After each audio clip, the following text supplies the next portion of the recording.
Hello जनजीज, कैसे हैं आप लोग? I hope so loving very very good. Welcome to day zero of our financial management batch. Sir day zero क्यों? Because आज तो अपने इस सब्जेक्ट को समझने वाले हैं कि भैया ये फाइनेंशियल मैनेजमेंट सब्जेक्ट आखिर है क्या, हमें क्यों पढ़ाया जा रहा है। आईसीआई को क्या हो गया कि हमें सडनली फिनेंस जैसे सब्जेक्ट को इंटरमीडिएट लेवल पे पढ़ाना चाह रहा है।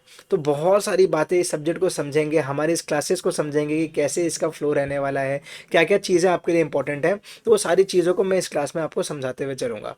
आज आपको बहुत शांति से सिर्फ मेरी बातों को सुनना है। आज आपको कुछ खास लिखने का ज़रूरत नहीं है। आज आपको सिर्फ सुनना है। हम एक दूसरे को जानेंगे और बहुत बढ़िया से पढ़ाई की प्लानिंग करेंगे। फाइनेंशियल मैनेजमेंट को लेके आपको कोई चिंता नहीं करना है। फाइनेंशियल मैनेजमेंट को लेके आपको किसी और मटेरियल, किसी और रिसोर्स, कोई और इवन यूट्यूब चैनल को भी रेफर करने का दरकार नहीं पड़ेगा। अगर जैसे जैसे मैं बोल रहा हूँ वैसे वैसे आप लोग अपना काम सही से करते चले तो जैसे जैसे मैं बोल रहा हूँ वैसे वैसे आपको बस सुनते चलना है और जो जो मैं बोल रहा हूँ करते चलना है। आपको फाइनेंशियल मैनेजमेंट को लेके कोई दिक्कत नहीं आने वाली है। चलिए फुल स्क्रीन में आके एक बार स्टार्ट करते हैं, आपको समझ में आएगा और बढ़िया से। चलो, are you excited? Let us begin. Yes sir, come on guys, आ जाओ मेरे संग।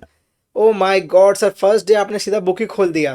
This is financial management. ये है आपका भगवत गीता, ये है आपका एफएम के लिए भगवत गीता। आपको जो भी चीज़ का डाउट होगा एफएम में, वो आपको इस किताब में मेरी मिल जाएगी। This is the most comprehensive digest, the most comprehensive concept book you will get on financial management.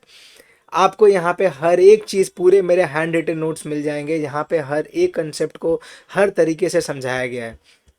Quickly अगर आपके पास ये बुक्स, आप लोग चेक करिए। मेरे पास भी है सर बुक, ये देखो मेरे पास भी है बुक। ये बुक की मैं बात कर रहा हूँ, ये आपका कंसेप्ट बुक है। ये आपको यहाँ पे सारे हैंड रिटन नोट्स है जिसमें आपका सारा कंसेप्ट कवर्ड है फाइनेंशियल मैनेजमेंट का sir. So this is the book. ये बुक आपको मिल चुका होगा, आई होप सो यस। अगर नहीं भी मिला तो आज आपको इसका ऐसे भी नीड नहीं है। आज आपको सिर्फ सुनते चलना है और समझते चलना है। कुछ लिखने की दरकार नहीं पड़ेगी आपको। मैं बोलूँगा, आपको सिर्फ सुनना है, आप मेरी बात समझ जाओगे। एक बार आ जाओ मेरे संग संग इस पीडीएफ में। यहाँ पे आज मैंने कुछ आपके लिए लिख के लाया है। क्या लिखा है sir? CA inter financial management का आज हमारा क्लास नंबर 1। आज अपना डे ज़ीरो है। क्यों सर? क्योंकि हम आज समझने वाले हैं कि हम इस क्लासेस में क्या करेंगे, हम फाइनेंशियल मैनेजमेंट में क्या सीखेंगे, कैसे अपनी पढ़ाई की प्लानिंग करेंगे। तो आपको बस मेरे संग संग सुनते चलना है, ठीक है? आप सबसे पहले इस क्लासेस में क्या रहेगा, what will be covered in this classes, sir फटाफट से बता दो। हमारा इन क्लासेस में फाइनेंशियल मैनेजमेंट को लेके आपको कंप्लीटली आईसीआई स्टडी मटेरियल का कवरेज मिलेगा। रिवीजन टेस्ट पेपर सारे कवर्ड मिलेंगे आपको, एमटीपी सारे कवर्ड मिलेंगे, and even previous year questions जिसको अपने बुलाएंगे पी वाई क्यूज। ध्यान रखना इस एक्रोनिम को, पी वाई क्यूज। ये सारे चीज़ आपको कंप्रीहेंसिवली कवर्ड मिलेंगे। सर इसका मतलब क्या हुआ? Sir P Y Q RTP MTV का कवरेज का मतलब क्या हुआ? उसके क्वेश्चंस आप हमें करवाओगे क्या? I answer is yes. उसके क्वेश्चंस तो मैं आपको कराऊंगा, लेकिन साथ साथ ना बहुत बार आईसीआई कुछ नया ना सीधा एमटीपी पे पूछ लेता है। अभी रिसेंट का एमटीपी आपका दिसंबर 25 का एमटीपी, दिसंबर 25, जिसमें ग्रॉस ऑपरेटिंग साइकिल ऐसा कुछ पूछ लिया। सर ये क्या बोल रहे हो आप? तो घबराने की कोई बात नहीं है। जब उस चैप्टर में उस कंसेप्ट में पहुंचेंगे तो आपको बहुत सिंपल से समझ में आ जाएगा। मैं सिर्फ एक एग्जांपल्स आपको देना चाह रहा हूँ, सिर्फ सुनना है और एक बार के लिए निकाल देना है, ठीक है ना? सिर्फ सुनते चलो एक बार। तो gross operating cycle, cash cycle, adjusted present value का कंसेप्ट सीधा पूछ लेता है। तो कभी कभी ना कुछ सरप्राइज इंस्टीट्यूट कर देता है सीधा एमटीपी आरटीपी में, या इवन प्रीवियस ईयर क्वेश्चन में भी कभी कभी ऐसा सरप्राइज देता है। हर बार की बात नहीं है। तो वो सारे कंसेप्ट भी ना वहां से उठा के भी इस कंसेप्ट बुक में आपको मेरे मिल जाएंगे। इन माई एफएम डाइजेस्ट, इसमें आपको मिल जाएगा। समझ में आया कि हमारा कवरेज कैसे रहने वाला है। आईसीआई स्टडी मटेरियल को लेके पूरा बुक बनाया हुआ है। मेरी बात मान के चलना, आपको आईसीआई स्टडी मटेरियल में आपको कुछ ऐसा नहीं मिलेगा कि जो हमारे बुक में कवर्ड नहीं है।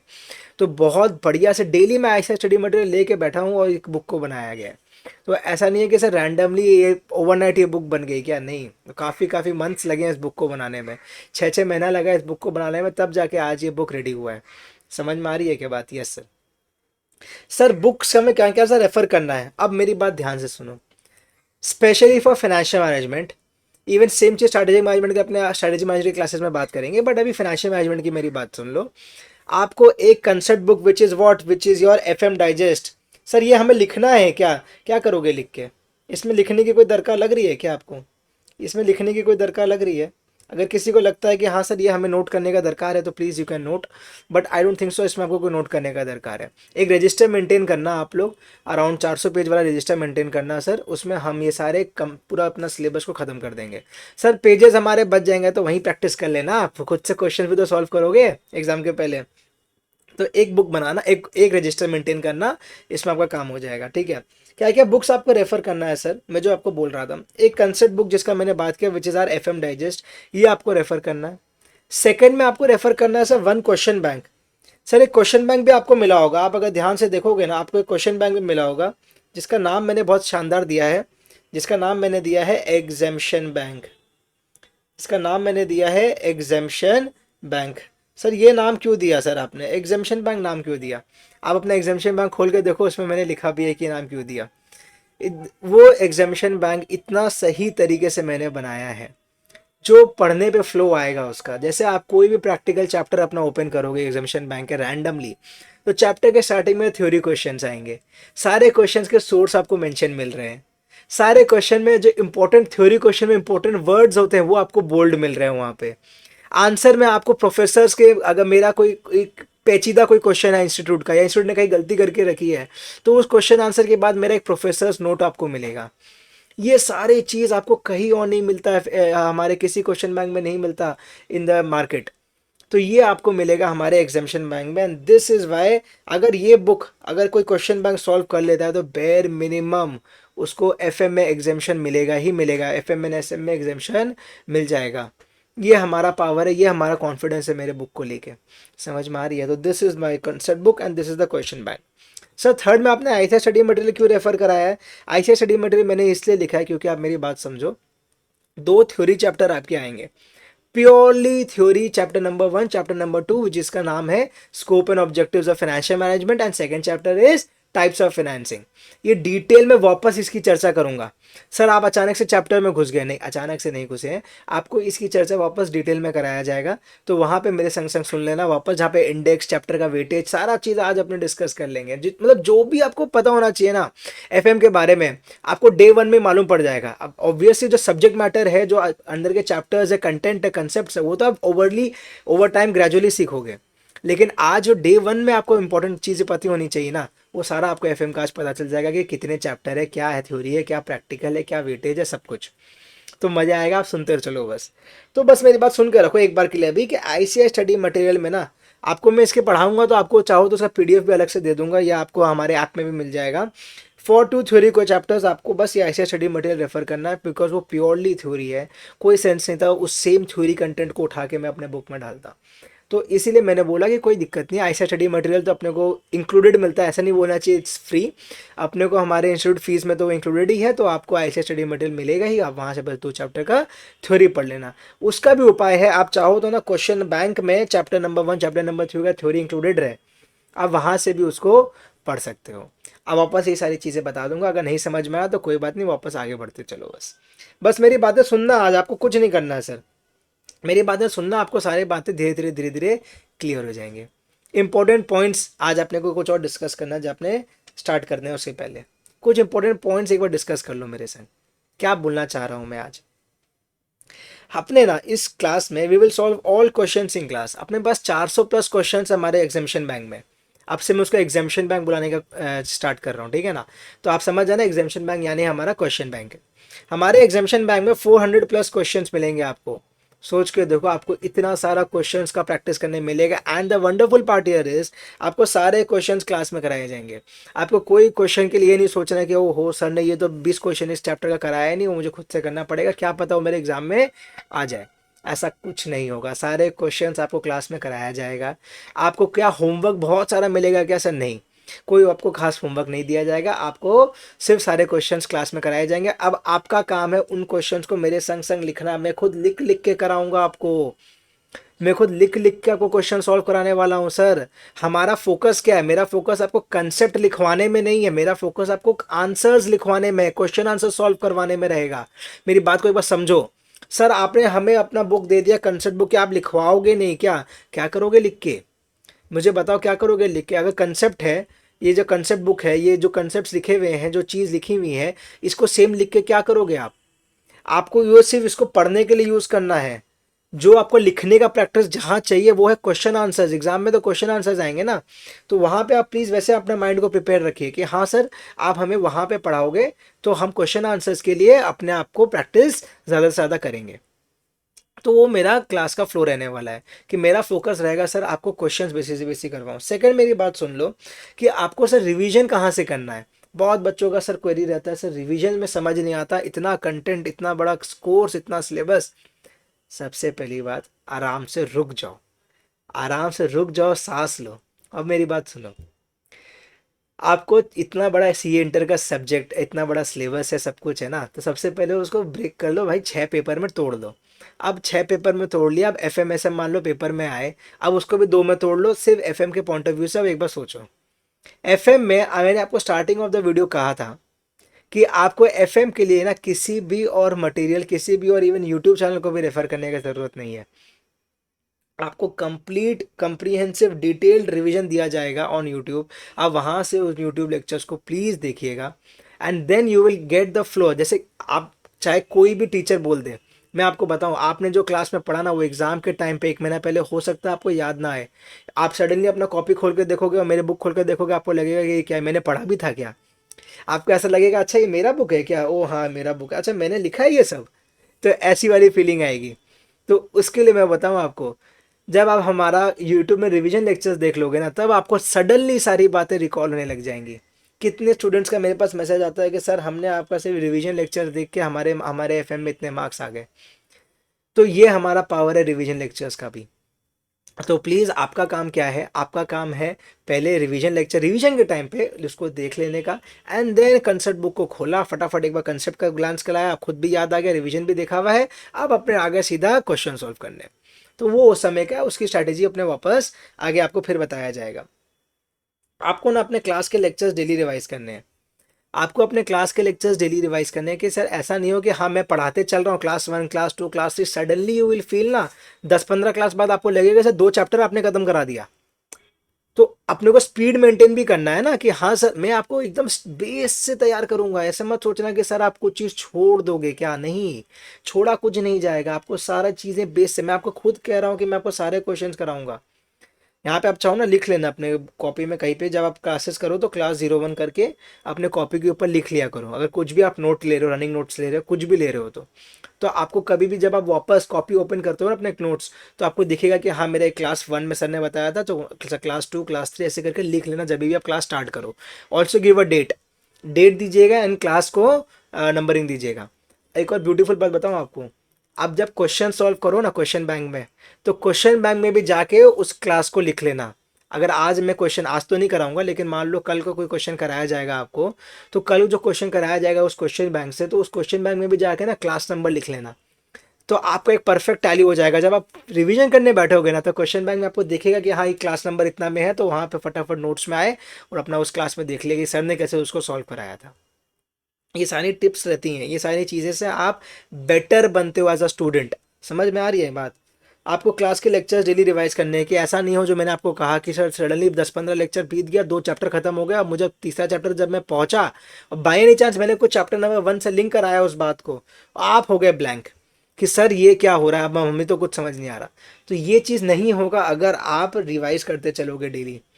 15 मिनट, 20 मिनट, जितना टाइम मिले, आधी घंटा, 15 मिनट, कुछ तो टाइम निकाल सकते हो। सर चलते फिरते टाइम निकाल लिया, मेट्रो में, ऑटो में, बस में, कहीं ना कहीं आपको टाइम निकाल के पढ़ाई करनी पड़ेगी। आपको लग रहा होगा सर हमारे इतने ट्यूशन हैं हम कैसे करें, थोड़ा आपको मेहनत ज़्यादा करना होगा, थोड़ा स्ट्रेच करना होगा अपने आप को। You have to push above your weight. समझ में आ रही है। आपके टेस्ट लिए जाएंगे, टेस्ट की जिम्मेदारी मेरी है। टेस्ट में आपके आपके लेक्चर्स खत्म होने के बाद अपने आप ले लूंगा, तो टेस्ट का भी आपको कोई टेंशन नहीं है। सर टेस्ट के लिए अलग फीस लगेगा क्या? फीस किसी चीज़ की आपको नहीं लगेगी। आपने अगर ये हमारा बैच ले लिया उसके बाद आपको सारे चीज़ इसमें इंक्लूडेड है। रिवीजन हुआ, मैराथन हुआ, आपको मॉक टेस्ट सॉल्विंग हुआ, रिवीजन टेस्ट पेपर सॉल्विंग हुआ, टेस्ट लेना हुआ, सारा चीज़ आपको इसमें मिलेगा। सर हमें क्या कोई फास्ट ट्रैक कोर्स लेना होगा? अरे क्यों लोगे fast track course? Fast track course क्यों लोगे? अगर आपको कंप्लीट फुल रेगुलर कोर्स मिल रहा है तो फास्ट ट्रैक कोर्स देके क्या करोगे? तो हमेशा वैसे सोचो, ठीक है ना। सर हमारा डाउट सॉल्विंग का क्या सिस्टम रहेगा? डाउट सॉल्विंग के लिए आप मुझे व्हाट्सएप में, टेलीग्राम में, इवन चाहो तो कॉल कर सकते हो, और दिस इज़ माय नंबर, यहाँ पे आप मुझे कॉल कर सकते हो। यहाँ पे आपको सारी असिस्टेंस मिल जाएगी। नीचे भी मेरे डिटेल्स ऑन है, वहाँ पे भी मिल जाएगा, बुक के पीछे भी है, सब जगह आपको सेम डिटेल्स मिलेंगे, कोई दिक्कत की बात नहीं है। प्लस मैं आपके संग लूँगा लाइव गाइडेंस सेशंस आपके लिए, कि आपको कहाँ पे आपका प्रोग्रेस चेक कैसा हो रहा है सर। क्या हमने सर आपने क्लासेस दे दिया, अब क्या आप हमें भूल जाओगे? नहीं, ऐसा नहीं होने वाला है। आपके पीछे रहूँगा मैं एकदम, कि कहाँ तक आपकी प्रोग्रेस चल रही है, कितना आपने पढ़ लिया है, कितना बाकी है। तो लाइव गाइडेंस सेशंस भी लिया जाएगा आपका टाइम टू टाइम, तो आप उसके लिए भी तैयार रहना। समझ में आ गई बात? सर हमारा ऑनलाइन होने का मीडियम का मतलब ये नहीं है कि हमारा वो टच नहीं रहेगा, वो ह्यूमन टच नहीं रहेगा सर, ऐसा नहीं है। मैं आपके साथ हमेशा रहूँगा, आप टेंशन मत लीजिए। आपका काम है पढ़ाई करने का। वो बोलते हैं ना कि सर घोड़े को तो पानी तक लिया जा सकता है, घोड़े को पड़ा पानी तो खुद ही पीना होगा। तो वही वाली बात है, देखो आपको आना, क्लासेस ऑन करना, क्लासेस सुनना तो आपको ही पड़ेगा, एग्ज़ाम दे के आना आपको पड़ेगा, ये दो काम आपका है। एग्ज़ाम देना आपको पड़ेगा, क्लासेस सुनना आपको पड़ेगा, उसमें कोई कुछ नहीं कर सकता, चाहे मैं चाहे कोई भी। मैं आपको आपके घर में आके ज़बरदस्ती क्लासेस तो नहीं दिखवा सकता ना, तो वो चीज़ आपको करनी होगी। लेकिन मैं आपको एश्योर करता हूँ कि अगर आपने ये दो काम में अपनी ईमानदारी दिखा दी ना, तो मेरे क्लासेस में मेरी तरफ से आपको फुल ऑनेस्टी, फुल ईमानदारी मिलेगी, आपको पूरा चीज़ अच्छे से बताया जाएगा। कहीं भी आपको डाउट हो, कुछ भी आपको लगे कि सर हमें समझ नहीं आ रहा, तो आप प्लीज़ मुझे रीच आउट करिएगा। आपको आपको लगे कि नहीं सर आपका क्लासेस हम कंफर्टेबल नहीं है, हमें मज़ा नहीं आ रहा, हमें रिफ़ंड चाहिए, मे बी अगर ऐसा भी कोई है, आज तक तो ऐसा हुआ नहीं, लेकिन अगर कभी भी ऐसा कोई रिफ़ंड वाला भी होगा तो मैं बताऊँ उसको भी पूरा रिफ़ंड हम करा देंगे, कोई दिक्कत नहीं है। ठीक है, मेरी बात समझ में आ गई क्या आपको? हाँ या ना में जवाब देंगे आप लोग। हाँ सर समझ में आ गई। अब मेरे साथ साथ एक बार बुक में आ जाओ प्लीज़। सर आप क्या फर्स्ट डे में बुक ओपन कर लिए हो? चलो फटाफट पढ़ाई करना, हमें हमें हमारे बुक में आना है। अब हम एफएम की क्लासेस को और सीरियसली स्टार्ट करेंगे सर, फिनेंशियल मैनेजमेंट में हम बहुत अच्छे से लाएंगे। मैं बताऊँ आपको, कुछ बातें करते हैं चलो। क्या सर आप बुक ले आते हो? अब मेरे संग संग सुनो, अभी मैं और आप बात करते हैं। फिनेंशियल मैनेजमेंट हमारा ऐसा सब्जेक्ट है ना, कि अगर फिनेंस नहीं होता, सर फिनेंस क्या है, मैनेजमेंट क्या है, आएंगे सारी चीज़ें पे आएंगे, रुको ना, आज डे ज़ीरो है, मैंने तो कहा आपसे। अगर फिनेंशियल मैनेजमेंट हमारा सब्जेक्ट नहीं होता, फिनेंस ऐसा सब्जेक्ट नहीं होता, तो बाकी आपके कोई भी सब्जेक्ट नहीं होते। अगर फिनेंस ही नहीं होता, what is finance sir? Finance is nothing but how you use, grow and save money, that is finance. उसके अलावा फाइनेंस क्या है? फाइनेंस पैसा है सर, पैसे को कैसे अपने सेव करे, ग्रो करे और कैसे कमाए, ये सारी चीज़ें ही तो पैसे की बात है बस। अब अगर ये पैसा नहीं होता, ये फाइनेंस की बातें नहीं होती, तो क्या तो अकाउंट्स करते, किस चीज़ की अकाउंटिंग करते? अगर रुपया पैसा का हिसाब नहीं होगा तो कि रुपया पैसा का हिसाब कैसे करते सर? क्या तो लॉ होता, क्या तो ऑडिट करते उसके बाद, और क्या हम टैक्स भरते सर। तो ये फिनेंस हमारा सबसे इम्पोर्टेंट सब्जेक्ट है, एंड फाइनेंशियल मैनेजमेंट की वजह से आपको समझ में आएगा कि आपको इवन आज आपको भी नहीं पता कि आप में से कितने सारे लोग करियर बनाने वाले हैं आगे चल के फिनेंस के डोमेन में। इवन आज आपको भी नहीं पता, बिकॉज कितने सारे स्टोरीज है, कितने स्टूडेंट्स है, कितने सारे लोग हैं जो बोलते हैं कि सर ये सीए इंटर में हमने जब फर्स्ट टाइम फाइनेंशियल मैनेजमेंट पढ़ा था ना, तब हमें समझ में आया कि अच्छा हाँ ये कोई एक सब्जेक्ट है जिसमें मेरा जेन्युइनली इंटरेस्ट आ रहा है। सर हमारा सब्जेक्ट कोई ऑर्डिनरी दूसरा सब्जेक्ट जैसा नहीं है कि सर ऑडिट के जैसे रट्टा लगाना है, लॉ के जैसे रट्टा लगाना है, इवन टैक्स में प्रोविजंस हमें पता होना चाहिए। नहीं, इवन ये ऐसा सब्जेक्ट है ना सारे सब्जेक्ट में, जो आप हमेशा करते हुए आ रहे हो। छोटे छोटे जब थे आप, एकदम नन्हे मुन्ने से थे, तब से आप फिनेंस सीखते हुए आ रहे हो, फिनेंस के काम करते हुए आ रहे हो, सबके घर में this is a topic of discussion. ये हमारा सब्जेक्ट है। घर में आपके संग नहीं होता था, अगर मान लो अगर किसी को पॉकेट मनी मिलती है, अगर पॉकेट मनी मिली मान लो मुझे 100 रुपये, तो आप उस पॉकेट मनी का क्या करोगे सर? मैं जाकर चॉकलेट खरीद लूँगा, या मैं हो सकता हूँ पॉकेट मनी जो मुझे मिली, मेरे फ्रेंड को किसी को उधार की ज़रूरत थी, मैंने उसको उधार दे दिया। मैंने उसको उधार दिया, लेकिन मैंने उसको बोला कि नहीं यार तुझे मुझे रिटर्न में, मैंने उसको 50 रुपये उधार दे दिए मैंने, लेकिन रिटर्न में बोला नहीं तो मुझे 55 देगा। ये अल्टीमेटली ये सारी चीज़ें फाइनेंशियल मैनेजमेंट ही तो है। आप उस 100 रुपीज़ को मैनेज कर रहे हो, चाहे आप उसको खर्चा कर रहे हो, चाहे आप उसको किसी को लोन में दे रहे हो, चाहे आप उससे कोई और एसेट खरीद के लेके आ रहे हो। एग्जाम्पल अपने लिए कोई कोई मोबाइल ले आए, कुछ भी कर लिया आपने, सर 100 रुपीज़ में कौन सा मोबाइल आता है? अरे मेरी बातों को समझो सर, मेरी भावनाओं को समझो, कि सर हम उसको कैसे यूज़ कर रहे हैं, कैसे हम उसको यूज़ करें, that is financial management. This is so simple, जो आप हमेशा करते हुए आ रहे हो। बस फ़र्क ये है कि आपने जो किया वो अपने लिए किया, वो 100 rupees, 1000 rupees, 10,000 rupees, even 1 lakh rupees के लिए किया। और अब आगे जो कंपनियां करती है, जिसके लिए आप पढ़ रहे हो, अब आगे चलते हुए जहां आप काम करोगे या खुद की कंपनी इवन स्टार्ट करोगे, तो वहाँ पे आपको ये जो लगेगा वो बहुत ज़्यादा मैग्नीट्यूड और बहुत ज़्यादा इंटेंसिटी में ये अमाउंट हो जाएगी। ये सर ये 100 रुपीज़ में नहीं रहेगा, ये 100 करोड़ में हो जाएगा अमाउंट। समझ लो ना, रिलायंस इंडस्ट्रीज जैसी कोई कंपनी है, या इन्फोसिस जैसी कोई कंपनी है, या टीसीएस जैसी कोई कंपनी है, इतनी बड़ी मेगा विशाल कंपनी, इंडिया की सबसे बड़ी कंपनीज में आती हैं ये सारी।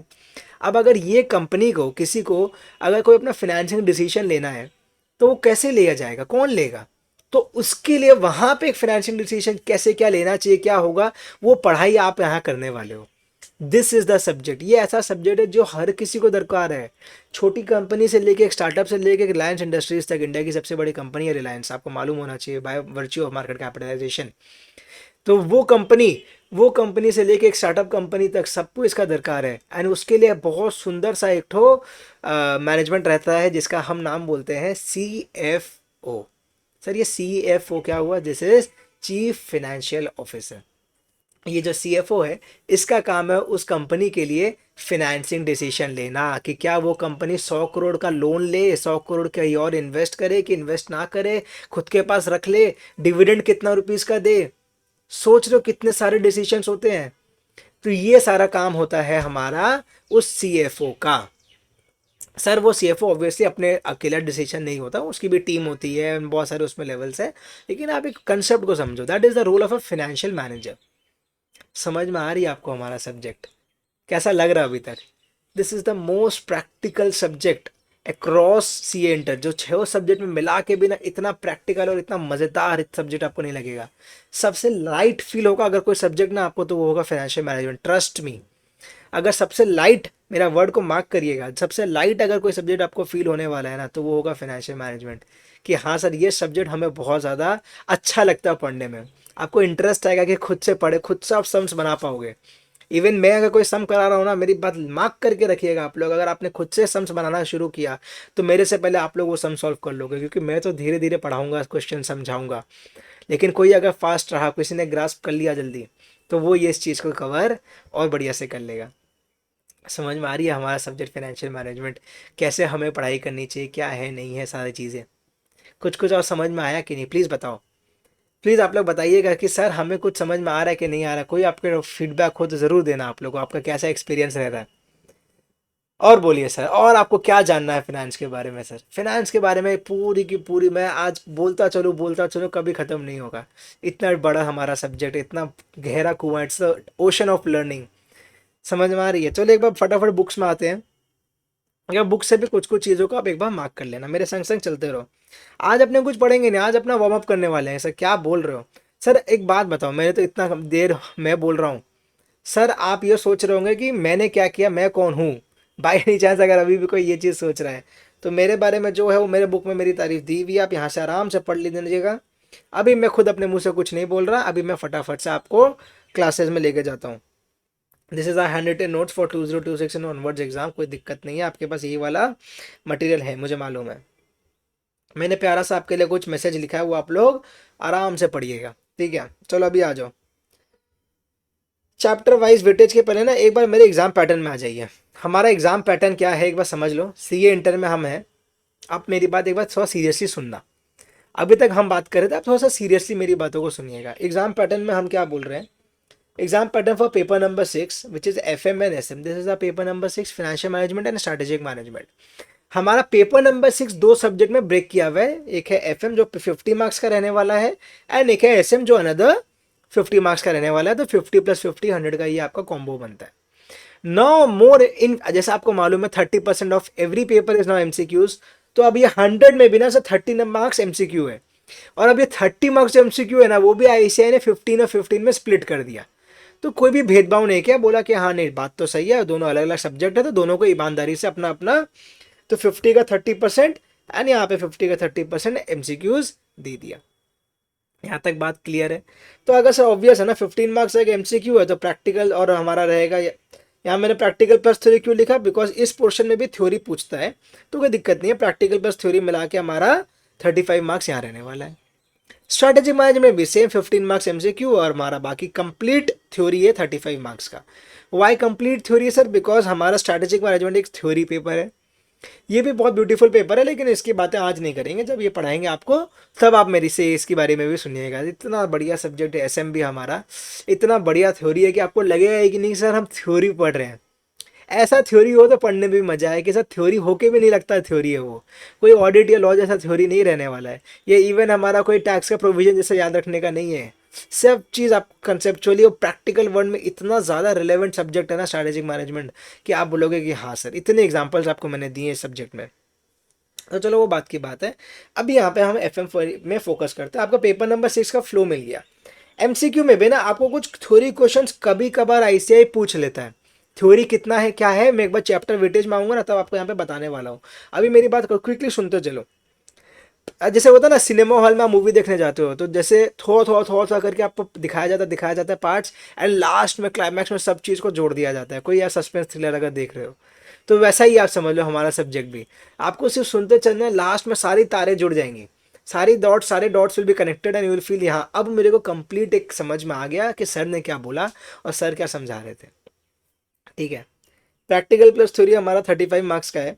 उसमें भी ना 1 फुल डेडिकेटेड थ्योरी क्वेश्चन आएगा जो कि ऑप्शनल रहने वाला है। मैं क्या बोल रहा हूँ sir, question number one compulsory, आपको मालूम है both for FM and SM question number 1 compulsory रहने वाला है। ठीक है। Question number 2, question number 3, question number 4, FM की बात हो रही है। अब ये 4 क्वेश्चन आएंगे एग्जाम में अदर देन एमसीक्यूज। अब क्वेश्चन नंबर 1 इज कंपलसरी, वो आपको मालूम है, हटा दीजिए उसकी बात। 15 मार्क्स का क्वेश्चन नंबर 1 भी होता है। तो 15 मार्क्स का एमसीक्यू, मेरे बात सुनो, 15 मार्क्स का एमसीक्यू, 15 मार्क्स का एमसीक्यू, 15 मार्क्स का हमारा क्वेश्चन नंबर 1, 3 सब पार्ट रहते हैं उसमें, तो ये हमारा 30 मार्क्स कवर हो गया। अब question number 2, question number 3 and question number 4 ये होगा थ्योरी क्वेश्चन।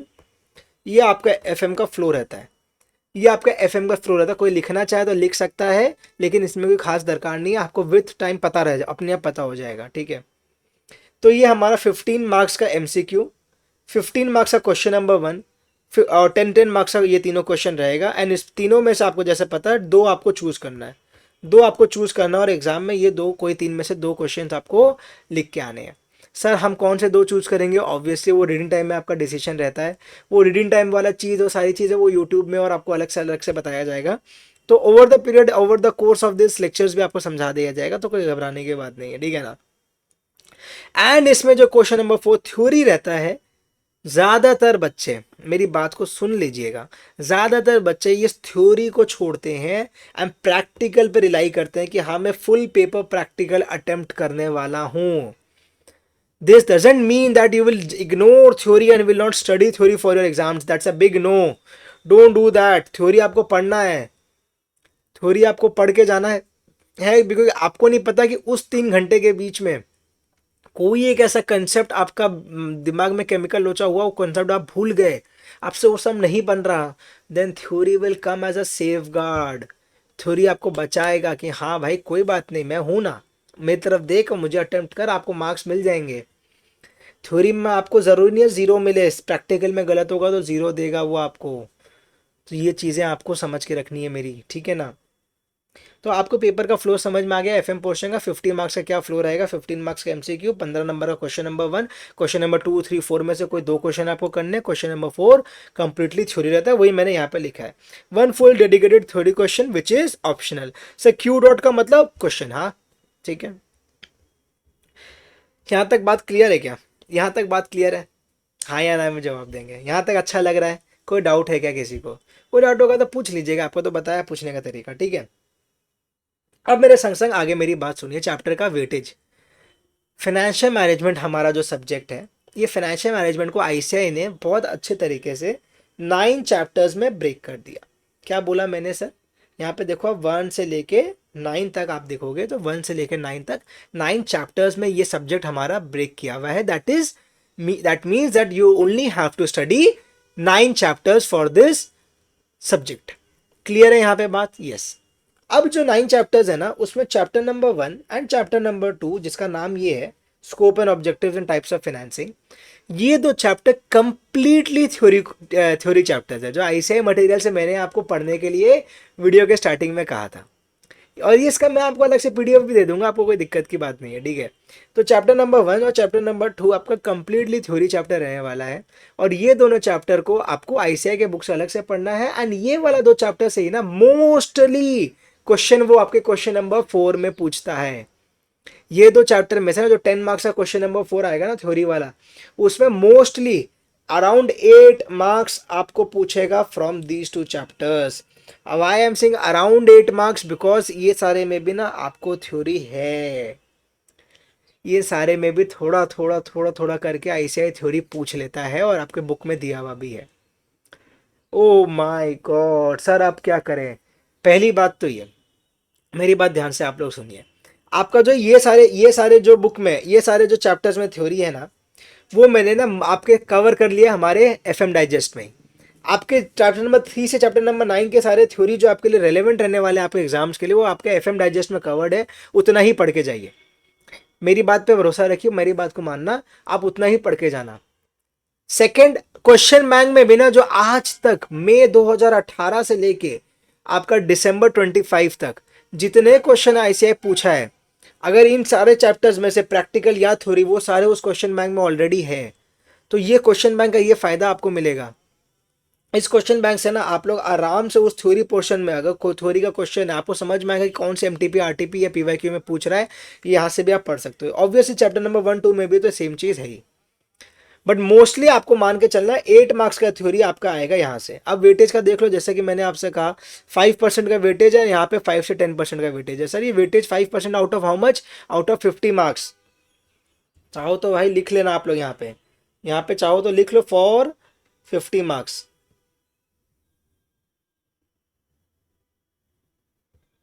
ये हमारा वेटेज है फॉर 50 मार्क्स, ठीक है ना। पहली बात ये। सेकंड, यहाँ पे मेरी बात सुनो, अभी जो 5% है वो सर किस पे कैलकुलेट होगा, सर 50 पे कैलकुलेट होगा, मतलब 2.5 मार्क्स का। सर ये 5 से 10% है, मान लो 5-10% के हिसाब से मान लो, तो अराउंड 5 मार्क्स का अप टू ये जाएगा। तो आप देखो ये आपका आ गया 7.5 मार्क्स, 7.5 मार्क्स आपको यहाँ से पूछता है, ठीक है ना। अब रेशियो एनालिसिस हमारा क्या हुआ 10%, मतलब 5 मार्क्स। अब आप भी कर सकते हो, ठीक है ना, मैंने एक एक करके नहीं करा रहा आपको। तो अब आपको इस तरीके से वेटेज समझना होगा कि सर हमारा ना बहुत अच्छा वेटेज आईसीआई ने यहाँ पे दिया है।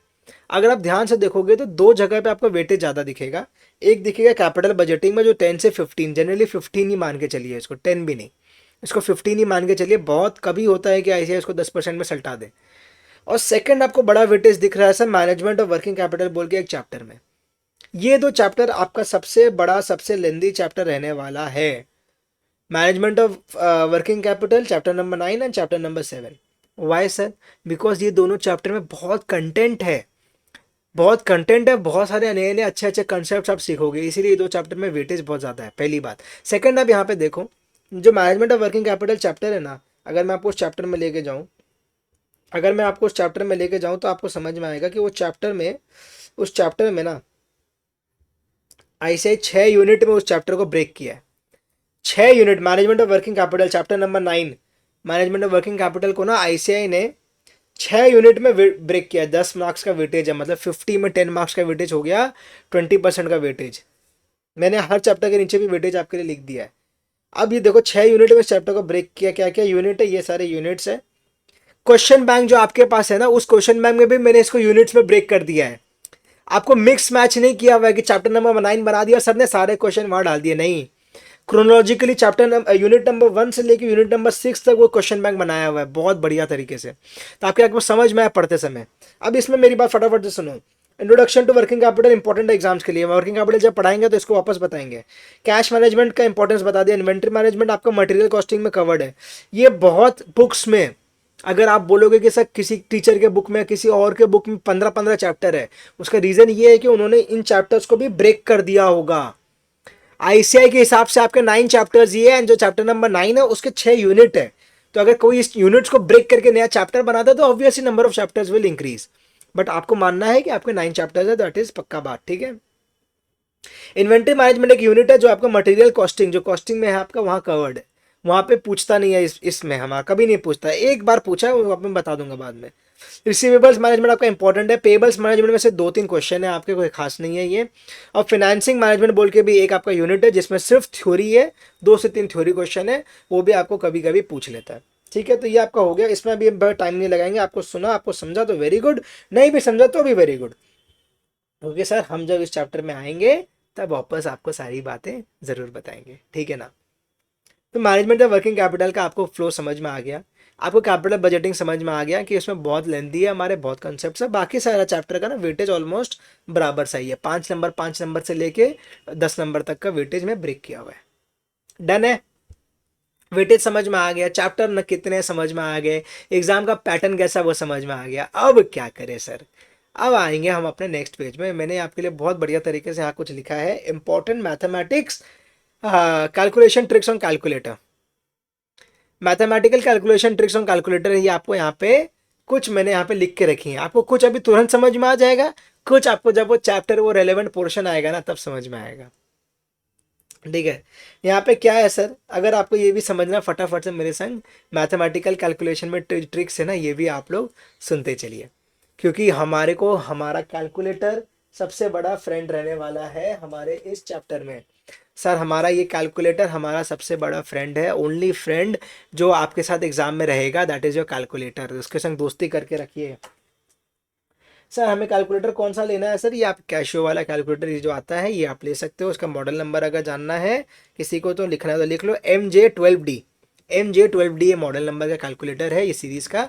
आप लोग ये कैलकुलेटर इजीली रख सकते हो, दिस इज अलाउड, ठीक है। सेकंड, अब इस कैलकुलेटर में मैंने आपके लिए कुछ इंपॉर्टेंट ट्रिक्स लिखे हैं, वो मेरी बात सुन लो, जो आपको एग्जाम में हेल्पफुल रहेगा। अभी आप कर लोगे, एक आधा प्रैक्टिस कर लोगे ना, तो आपको चैप्टर के समय स्पीड बढ़ जाएगी ऑटोमेटिकली। वहां पे नहीं लगेगा कि सर आपने अचानक से ये क्या कर दिया। अब मैं आपको उस समय बोलूंगा कि याद करो मैंने आपको डे 0 में बताया था कि आपका कुछ कैलकुलेशन ट्रिक्स है, तब आपको लगेगा कि अच्छा हाँ सर आपने बताया था, ये चीज़ होगा। मुझे अभी मालूम है ये चीज़ होगा, बट अभी जितना आपको हो सुनते हुए चलिए मेरे साथ साथ, ठीक है ना। क्या कैलकुलेशन ट्रिक्स है देखो, solving base with power on calculator. Solving base with power on calculator मतलब मैं बोल रहा हूँ 6 टू द पावर 4 है। 6 टू द पावर 4 है तो क्या करोगे, तो अपने कैलकुलेटर में आपको लिखना है 6, मैंने यहाँ लिख दिया 6। उसके बाद आपको करना है क्या बोलो तो मल्टीप्लाई का साइन एंड उसके बाद इक्वल टू का साइन, फिर इक्वल टू का साइन। समझ में आया आपको, समझ में आया। प्रेस इक्वल टू करना आपको कितना बार, देखो पावर -1 टाइम्स, मतलब आपको 3 बार इसको करना है। मतलब 6 टू द पावर 4 अगर है तो 6 के बाद आपको 1 2 3, 3 बार आपको इक्वल टू दबाना है। 6 मल्टीप्लाई का साइन के बाद 3 बार इक्वल टू दबाना, आपका आएगा 1296। मैंने सही किया ना भाई, मैंने सही किया ना भाई। हाँ सर मैंने एकदम सही किया है, कोई गलती नहीं है सर। 6 करने के बाद आपको प्रेस करना मल्टीप्लाई एंड देन 3 बार इक्वल टू 1 2 3, आएगा आंसर 1296।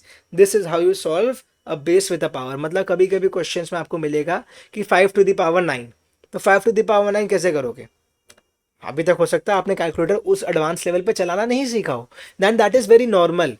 अब आपका मे भी कोई फ्रेंड जानता हो और आप नहीं जानते हो तो ओ माय गॉड, हाय तौबा सर ये क्या हो गया, अब मैं नहीं जानता वो जानता, अरे तो क्या हो गया, तू अब सीख जाएगा। तो ऐसी कोई बात नहीं है ना। तो आपको जितना भी हो 5 टू द पावर 8 हो तो 5 इंटू उसके बाद 7 बार इक्वल टू दबाना है आपको, तो आपका आंसर आ जाएगा। ऐसे करके आप अपना प्लीज़ सॉल्व करके रखिए, कैलकुलेटर में प्रैक्टिस करके रखना, ठीक है ना। सेकंड एक बहुत इंपॉर्टेंट पावर है डर्टी पावर बोल के। सर ये डर्टी पावर क्या हुआ। डर्टी पावर हमारा एक तो तरीका है कैलकुलेटर में सॉल्व करने का, जैसे सपोज 6 टू द पावर 3/10। ओहो 6 टू द पावर 3/10 मतलब 6 टू द पावर 0.3। अब इसको कैसे सॉल्व करोगे ना। आपके पास कोई साइंटिफिक कैलकुलेटर या जो CFA या FRM वाले कैलकुलेटर्स होते हैं ना, एडवांस वाले प्रोफेशनल वाले, वो है नहीं आपके पास। वहाँ पे तो ऑप्शन होता है, वहाँ पे आप कुछ भी कर सकते हो, उसकी बात छोड़ दीजिए। आप इस कैलकुलेटर में जो आपको इंस्टीट्यूट अलाउ करता है फॉर योर एग्जाम्स, देख लीजिए बढ़िया से, इस कैलकुलेटर में 6 टू द पावर 3/10 कैसे सॉल्व करोगे। तो इसका भी एक तरीका है एंड इसका जो स्टेप्स है वो यहाँ पे मैंने आपको दिया है, ये स्टेप आपको फॉलो करना है। 6 टू द पावर 3/10 कैसे सॉल्व करोगे, देखो स्टार्ट करो, मैंने बोला अगर यही सॉल्व कर दे, चलो 6 टू द पावर 3/10 स्टार्ट करो। पहले बेस लिख दो कैलकुलेटर में 6, सबसे पहले बेस लिखा कैलकुलेटर में 6, दिख रहा है सबको, yes. Next press under root button 12 times, तो लिखो 1 2 3 4 5 6 7 8 9 10 11 12, 12 बार ये जो रूट का साइन होता है मैंने साइन भी बना के दिया, वो प्रेस करना है। अब जो आया उससे आप वैसे 1.00043 कुछ आया होगा, अब -1 करिए, आया 0.0004375, ठीक है। अब आपको बोला है कि मल्टीप्लाई कर दो जो भी आपका अभी आया 0.00043 को मल्टीप्लाई कर दो किससे, 3/10 से, या फिर सिंपली 0.3 से मल्टीप्लाई कर दो, ठीक है, इंटू 0.3 कर दिया मैंने। अब उसके बाद जो आया उस पर +1 कर दिया, तो ये आया आपका 1.000131216, ठीक है ना। अब आपको करना है इंटू इक्वल टू बटन को प्रेस करना है फॉर 12 टाइम्स। सर ये कौन सा बटन हुआ है, इंटू का बटन और इक्वल टू का बटन, इंटू इक्वल टू 12 बार करना है, 12 बार कर लो, 1 2 3 4 5 6 7 8 9 10 11 12 and your answer is 1.7119. This is the way you will solve the dirty power. अगर किसी को डाउट हो तो आपका आजकल एंड्रॉयड फ़ोन्स पे भी आपका साइंटिफिक कैलकुलेटर डाउनलोड होता है, वहाँ से भी करके क्रॉस चेक कर सकता है। बट उस पर रिलाई मत करिएगा कि पता चला हर बार फ़ोन लेके सॉल्व करने बैठ गए, नहीं, एग्जाम में फ़ोन लेके थोड़ी ना बैठोगे। तो आपको यही तरीका सॉल्व करना है, 1 2 3 4 बार आपको यूज़ होता है, बहुत ज़्यादा ऐसा नहीं है कि एक्सटेंसिव यूज़ है इस चीज़ का, at the intermediate level at least, may be in the final level आपको इसका ज़्यादा यूज़ पड़ेगा, लेकिन इंटरमीडिएट लेवल पर डर्टी पावर का 1 2 3 बार यूज़ होगा बेसी से बेसी। हो सकता है एग्जाम में तो यूज़ भी ना करना पड़े, और हो सकता है यूज़ करना भी पड़े, तो इट्स नॉट कंपल्सरी नहीं है कि एग्जाम में डर्टी पावर लगेगा ही लगेगा आपको, ऐसा कोई चैप्टर हमारा फंसाएगा नहीं आपको, ठीक है। नेक्स्ट ये एनुइटी और ये सम ऑफ प्रेजेंट वैल्यू वाला ना, मैं बोलता हूँ एक बार होल्ड करते हैं, इसको एक बार होल्ड करते हैं, ठीक है, इसको एक बार आप लोग सर्कल कर लीजिए, इसको एक बार होल्ड करते हैं। ये वाला जो मैं आपको कैलकुलेशन ट्रिक है ना, वो सीधा इस चैप्टर के समय करा दूंगा, क्योंकि आपको अभी लगेगा कि सर क्या बोल रहे हो डे 1 में आप, सर हमें तो समझ ही नहीं आ रहा आप एक दिन में क्या क्या पढ़ा रहे हो, एक साथ इतना सारा चैप्टर्स मिक्स कर दिया। तो आज ये नहीं बताया जाएगा आपको, इसके लिए आपको थोड़ा सा करना होगा इंतज़ार, ठीक है ना। जब मोटा मोटी हम कैपिटल बजटिंग के आसपास पहुंचेंगे ना, या आपको मैं करा देता हूँ इसको, चलो कॉस्ट ऑफ कैपिटल वाले चैप्टर में करा दूंगा, चलो ठीक है, कॉस्ट ऑफ कैपिटल के चैप्टर में ये मैं आपको ये करवा देता हूँ, ठीक है, कोई बात नहीं, वही वहाँ का वहाँ देखेंगे। नेक्स्ट पेज में अपने बुक में आप आओगे तो आपको मिलेगा हमारा प्यारा सा index, and this is my index, and यहाँ पे आपको सारे आपके रेफरेंसेस पेज नंबर दिए हुए हैं, यहाँ से आपको पढ़ाई करनी है। सर ये आप देखोगे ना तो ये चैप्टर नंबर लेवरेज जो है, मान लो इसको आप 3 4 5 6 7 8 9, तो सारे आपके प्रैक्टिकल चैप्टर्स कवर हो गए, जो मैंने आपको कहा कि मेरे बुक में आपको प्रैक्टिकल चैप्टर सारे कवर मिल जाएंगे। चैप्टर नंबर 2 1 है, चैप्टर नंबर 2 तो थ्योरी है, तो वो मैंने आपको आईसीएआई स्टडी मटेरियल का रेफरेंस ऑलरेडी दे दिया है। Now introduction to financial management मैंने क्या बना दिया मेरे बुक में नया, सर नया कुछ नहीं है, 2 पन्ना का एक वार्म अप है जो आज मैं आपको कराने वाला हूँ। आज आपको बस ये 2 पन्ना का वार्म अप कराने वाला हूँ सर, हम पढ़ाएंगे कुछ नहीं आपको। आज तो सिर्फ होता है ना सर, क्रिकेट खेलने जाते हो, फुटबॉल खेलने जाते हो तो सर स्ट्रेचिंग करना पड़ता है, वार्म अप करना पड़ता है, उसके बाद मैच खेलते हो, तो मैच तो अपने कल से खेलेंगे। आज तो अपने सिर्फ वार्म अप कर रहे हैं, सिर्फ समझ रहे हैं, सीख रहे हैं कि हाँ क्या क्या चीज़ें होती हैं, क्या क्या मुझे पता होना चाहिए। हम इतना सारा पढ़ाई करेंगे ओवर द 100 घंटे 150 घंटे जो भी आप मेरे को सुनने वाले हो, तो आपको पता तो होना चाहिए सर क्या एक मोटा मोटा क्रक्स है, क्या है उसका एक निष्कर्ष क्या है। तो वो मैं आज आपको प्रस्तुत कर दूंगा आपके सामने कि हाँ आपको लगेगा कि हाँ ये हम पढ़ेंगे तो सर मज़ा आएगा हमें पढ़ने में, ये हमें कुछ नया सीखने मिलेगा, काफ़ी लोगों का फैसिनेशन आएगा कि हाँ सर ये हमने आपने जो बताया ये मेरे को इंटरेस्टिंग लग रहा है सर, ये मुझे इंटरेस्टिंग लग रहा है, मुझे इच्छा कर रहा है मैं वापस आपकी बात सुनूं, वापस नया दूसरा क्लास करूं। आपको वो पुल करेगा, जैसे वेब सीरीज देखते हैं ना हम लोग कि सर वेब सीरीज में क्या होता है, सडनली जो भी एपिसोड आप देख रहे हो उसको एंड आते आते ऐसा एंडिंग करते हैं कि आपको एकदम पुल कर देते टुवर्ड्स द नेक्स्ट एपिसोड कि आप छोड़ ना पाओ। हमेशा कोई भी वेब सीरीज आजकल यही सिस्टम से चल रहा है कि एंड आते आते वेब सीरीज में ऐसा सस्पेंस है, ऐसा घुमा देंगे कि आप सडनली आप you will not be able to get off to your screen, मतलब आप एकदम ग्लूड हो जाओगे स्क्रीन से। तो वो चीज़ आपको हमारे सब्जेक्ट में भी फील कराना है, ठीक है ना। मैं बताऊँ आपको, एक अच्छा टीचर वही है, एक अच्छा टीचर वही है ना जो एक स्टूडेंट को उस अपने सब्जेक्ट से प्यार करवा सके। क्या बोला मैंने सर, मैंने बोला कि एक अच्छा टीचर वो है जो अपने स्टूडेंट को उस सब्जेक्ट से जो वो पढ़ा रहा है उससे वो प्यार करवा सके, उससे इश्क करवा सके, सर वो एक अच्छा टीचर है। मेरा काम यह है कि आपको फाइनेंशियल मैनेजमेंट से एक प्यार करवाना, आपको समझाना, आपको बताना कि हाँ ये सब्जेक्ट में कितना कुछ है, कितना पोटेंशियल है, कितने लोगों का करियर इसमें बनने वाला है जो इवन अब आज आपको भी नहीं मालूम है कि आप में से कितने लोग खुद इसमें करियर बनाओगे। चलो मेरी बातों को सुनो सर, आपने बहुत सारा बात बोला, कुछ पढ़ा भी दीजिए काम का। चलो स्टार्ट करते हैं। इंट्रोडक्शन टू फाइनेंशियल मैनेजमेंट मैंने लिख के रखा है वार्म अप, ये तो सिर्फ वार्म अप कर रहे हैं, ठीक है ना। सुनो सर एफएम क्या हुआ, सर इतना चीज़ आप बोल रहे हो 45 मिनट से, अगर अभी तक एफएम समझ नहीं आया किसी को तो ओहो। एफएम क्या हुआ sir? Financial management, finance and management, ये दो सब्जेक्ट का बहुत सुंदर मिक्सचर है फाइनेंशियल मैनेजमेंट। मैनेजमेंट आपने पढ़ रखा है क्लास 11 में, क्लास 12 में, कॉमर्स में पढ़ रखा होगा। सर क्या बोल रहे हो, कुछ कौन पढ़ता था स्कूल में सर? हमें तो कुछ याद नहीं। अरे वो याद करो, प्लानिंग, ऑर्गेनाइजिंग, डायरेक्टिंग, स्टाफिंग, पोर्ट्सकॉर्प, ये सब पढ़ते थे ना, कंट्रोलिंग, रिव्यूइंग, बजटिंग, ऑर्गेनाइजिंग, ये सब क्या था? पोर्ट्सकॉर्प जो पढ़ते थे क्या था? मैनेजमेंट तो था। ये सब आपने वहाँ पढ़ रखा होगा, याद करिए। फाइनेंस क्या हुआ? मैंने आपको बताया, finance is nothing in very simple and crude terms अगर मैं बोलूँ ना, it is nothing but how you save money, grow money and how you expend money. That is just actually finance and financial management. इन दोनों को मिला दो कि आप कैसे अपने फाइनेंसेस को मैनेज करते हो। जो आपको मैंने आपका एग्जांपल देके बताया था कि आपको जो पॉकेट मनी मिलती है मान लो, तो आप उसको कैसे मैनेज करोगे। या आप स्टाइपेंड मिलेगा आपको, आप सी एंटर क्लियर करोगे, आर्टिकलशिप लगाओगे तो आपको वहाँ पे स्टाइपेंड मिलेगा। अच्छा स्टाइपेंड मिलेगा आपको, एंड वहाँ पे आप उसको आप कैसे यूज़ करोगे? क्या सर आप सारे पैसे लाके अपने मम्मी को दे दोगे? सर मैं सारे पैसे खर्चे कर दूंगा। सर मैं पैसे को कुछ ना इन्वेस्ट करूंगा, may be in mutual funds. कोई ऐसा बच्चा है? कोई बच्चा नहीं सर, मेरे को कोई स्टार्टअप का प्लानिंग है, मैं तो वहाँ पे उस पैसे को यूज़ करूंगा। तो कोई अलग अलग टाइप के लोग हैं, कोई फर्दर एजुकेशन के लिए मे बी उसको खर्चा करेगा, कोई ट्यूशन खरीदेगा, उससे कुछ भी ना कुछ कोई लोग करेंगे।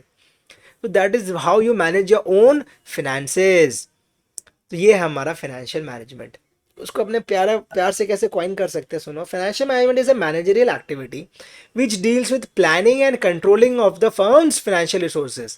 ऑफ हुम? Of the firms financial resources. Firm क्या हुआ सर? वो कंपनी, वो ऑर्गेनाइजेशन, वो enterprise, that is a firm. उस फर्म का फाइनेंशियल रिसोर्सेज क्या हुआ सर? एक फर्म का financial resources is financial assets. उस फर्म का financial assets is it's financial resources. उसके क्या एसेट्स है, उसको कैसे मैनेज किया जा रहा है, कैसे प्लान कर रहे हैं, कैसे कंट्रोल कर रहे हैं हम। Of that is what is the work of financial management. जो सीएफओ ऑफ द कंपनी है या finance manager of the company है, उसका काम क्या है? उस फर्म के फाइनेंशियल रिसोर्सेज, उसके एसेट्स को, उसके जो कैश है मान लो, उसके जो डेटर्स है, उसके जो रिटेन्ड अर्निंग्स है, उसके पास जो पैसे पड़े हैं, उसको कैसे वो मैनेज करे और मैक्सिमाइज कर सके।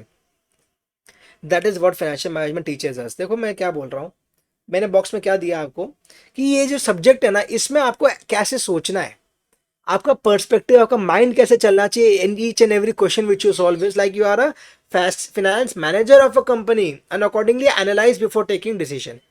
आपको सोचना है कि आप एक कंपनी के फाइनेंस मैनेजर हो। अब आप बोलो कि आप क्या करोगे उस इस सिचुएशन में। क्या आपके पास अगर 100 करोड़ रुपए, कल आप फाइनेंस मैनेजर बन जाते हो रिलायंस इंडस्ट्रीज के, एंड आपको मुकेश अंबानी जी आके 100 करोड़ देते हैं, तो आप उसको कैसे मैनेज करोगे? आप उसको किस प्रोजेक्ट में इन्वेस्ट करोगे? बहुत सारे प्रोजेक्ट चलते हैं रिलायंस के आजकल, तो एआई में भी कितने इन्वॉल्व हो गए, रिलायंस इंटेलिजेंस बोल के उन्होंने खोल लिया है।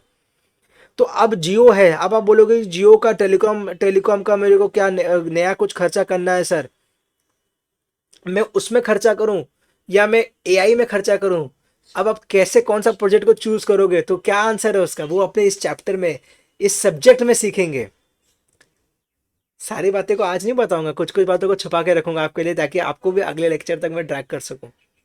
आपको समझ में आ रही है मेरी बात? तो this is the finance manager of a company, जिसका रोल है ये कि decision making of the firms financial resources. समझ में आ गई क्या बात? क्लियर जा रहा हूँ, स्लो जा रहा हूँ, स्पीड बेसी तो नहीं लग रहा है किसी को? सर बहुत ज़्यादा स्पीड लग रहा है, इम्पॉसिबल। आप लोग सुन रहे हो 1.2x 1.5x में, इसलिए आपको स्पीड बेसी लग रहा है। स्पीड बेसी नहीं है, स्पीड एकदम ठीक है। आप लोग प्लीज़ सुनते चलिए। एस्पेक्ट्स ऑफ फाइनेंशियल मैनेजमेंट बोल रहा हूँ मैं। ओहो सर ये क्या बोल रहे हो sir? Aspects of financial management क्या हुआ? एस्पेक्ट्स का मतलब क्या हुआ? आप समझ लो, एस्पेक्ट का मतलब है पहलू। पहलू क्या है फाइनेंशियल मैनेजमेंट के? दो इंपॉर्टेंट पहलूज हैं, टू इंपॉर्टेंट एस्पेक्ट्स है फाइनेंशियल मैनेजमेंट के। One is procurement of funds and second is utilisation of funds. ये क्या होता है sir? Procurement of funds, utilisation of funds, what does this mean? मेरी बात सुनिए। फंड्स को, अब एक फाइनेंस है, पैसा है, फाइनेंशियल मैनेजमेंट है क्या? पैसे को मैनेज करना। अब अपने एकदम वो बोलते हैं ना, देसी भाषा में बात कर रहे हैं। फाइनेंशियल मैनेजमेंट है क्या? पैसे को मैनेज करना। अब ये पैसे को मैनेज करने के लिए पैसे या तो आएंगे कहाँ से, प्रोक्योर कहाँ से करोगे? अरे पैसे आने भी तो कहीं से चाहिए ना, प्रोक्योर कहाँ से करोगे कंपनी, और यूटिलाइज कहाँ करोगे? प्रोक्योर कहाँ करोगे, यूटिलाइज कहाँ करोगे, ये आपको सीखना है। मेरी बात सुनो, फ्रेश पेज में आ जाइए एक बार फ्रेश पेज में मेरी बात सुनिए। आपको लिखना है क्या सर? आपको लगे आपको लिखने का दरकार है, आप लिख सकते हो। आपको लगे नहीं सर लिखने का दरकार नहीं है तो आप यू कैन अवॉइड। आपने अकाउंट्स में सीख लिया है, बताओ तो क्या, बैलेंस शीट बनाना। मैं क्या बोल रहा हूँ, आपने अकाउंट्स में सीखा है बैलेंस शीट बनाना। सर हमने अकाउंट्स में ना शेड्यूल 3 बोल के कुछ सीखा है, हमारे अकाउंट्स वाले सर ने हमें शेड्यूल 3 बोल के कुछ सिखाया है, जिसमें उन्होंने हमें बैलेंस शीट बना के दिखाया था। Very good, but we don't need that here.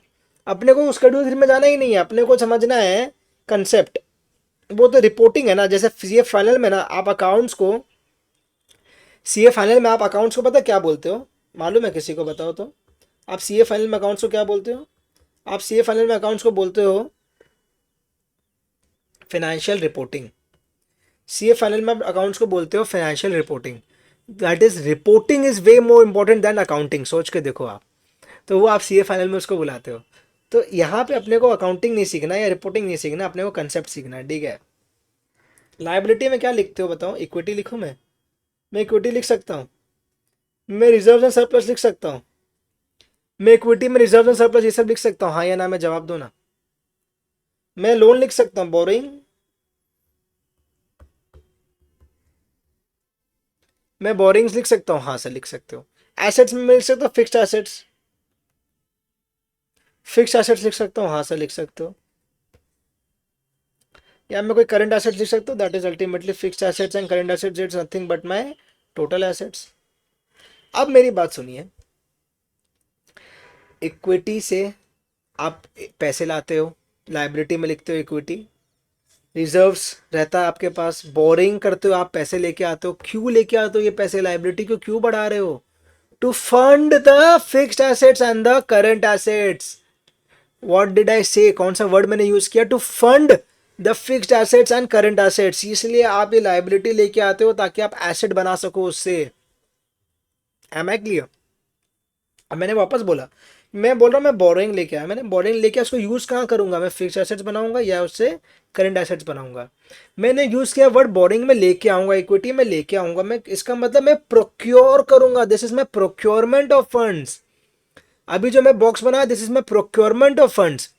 इस बॉक्स में ना मेरे इस बैलेंस शीट में, मतलब समझ लो ये बॉक्स है, इसमें मैंने पैसे डाले, पैसे डाले, this is the procurement of fund.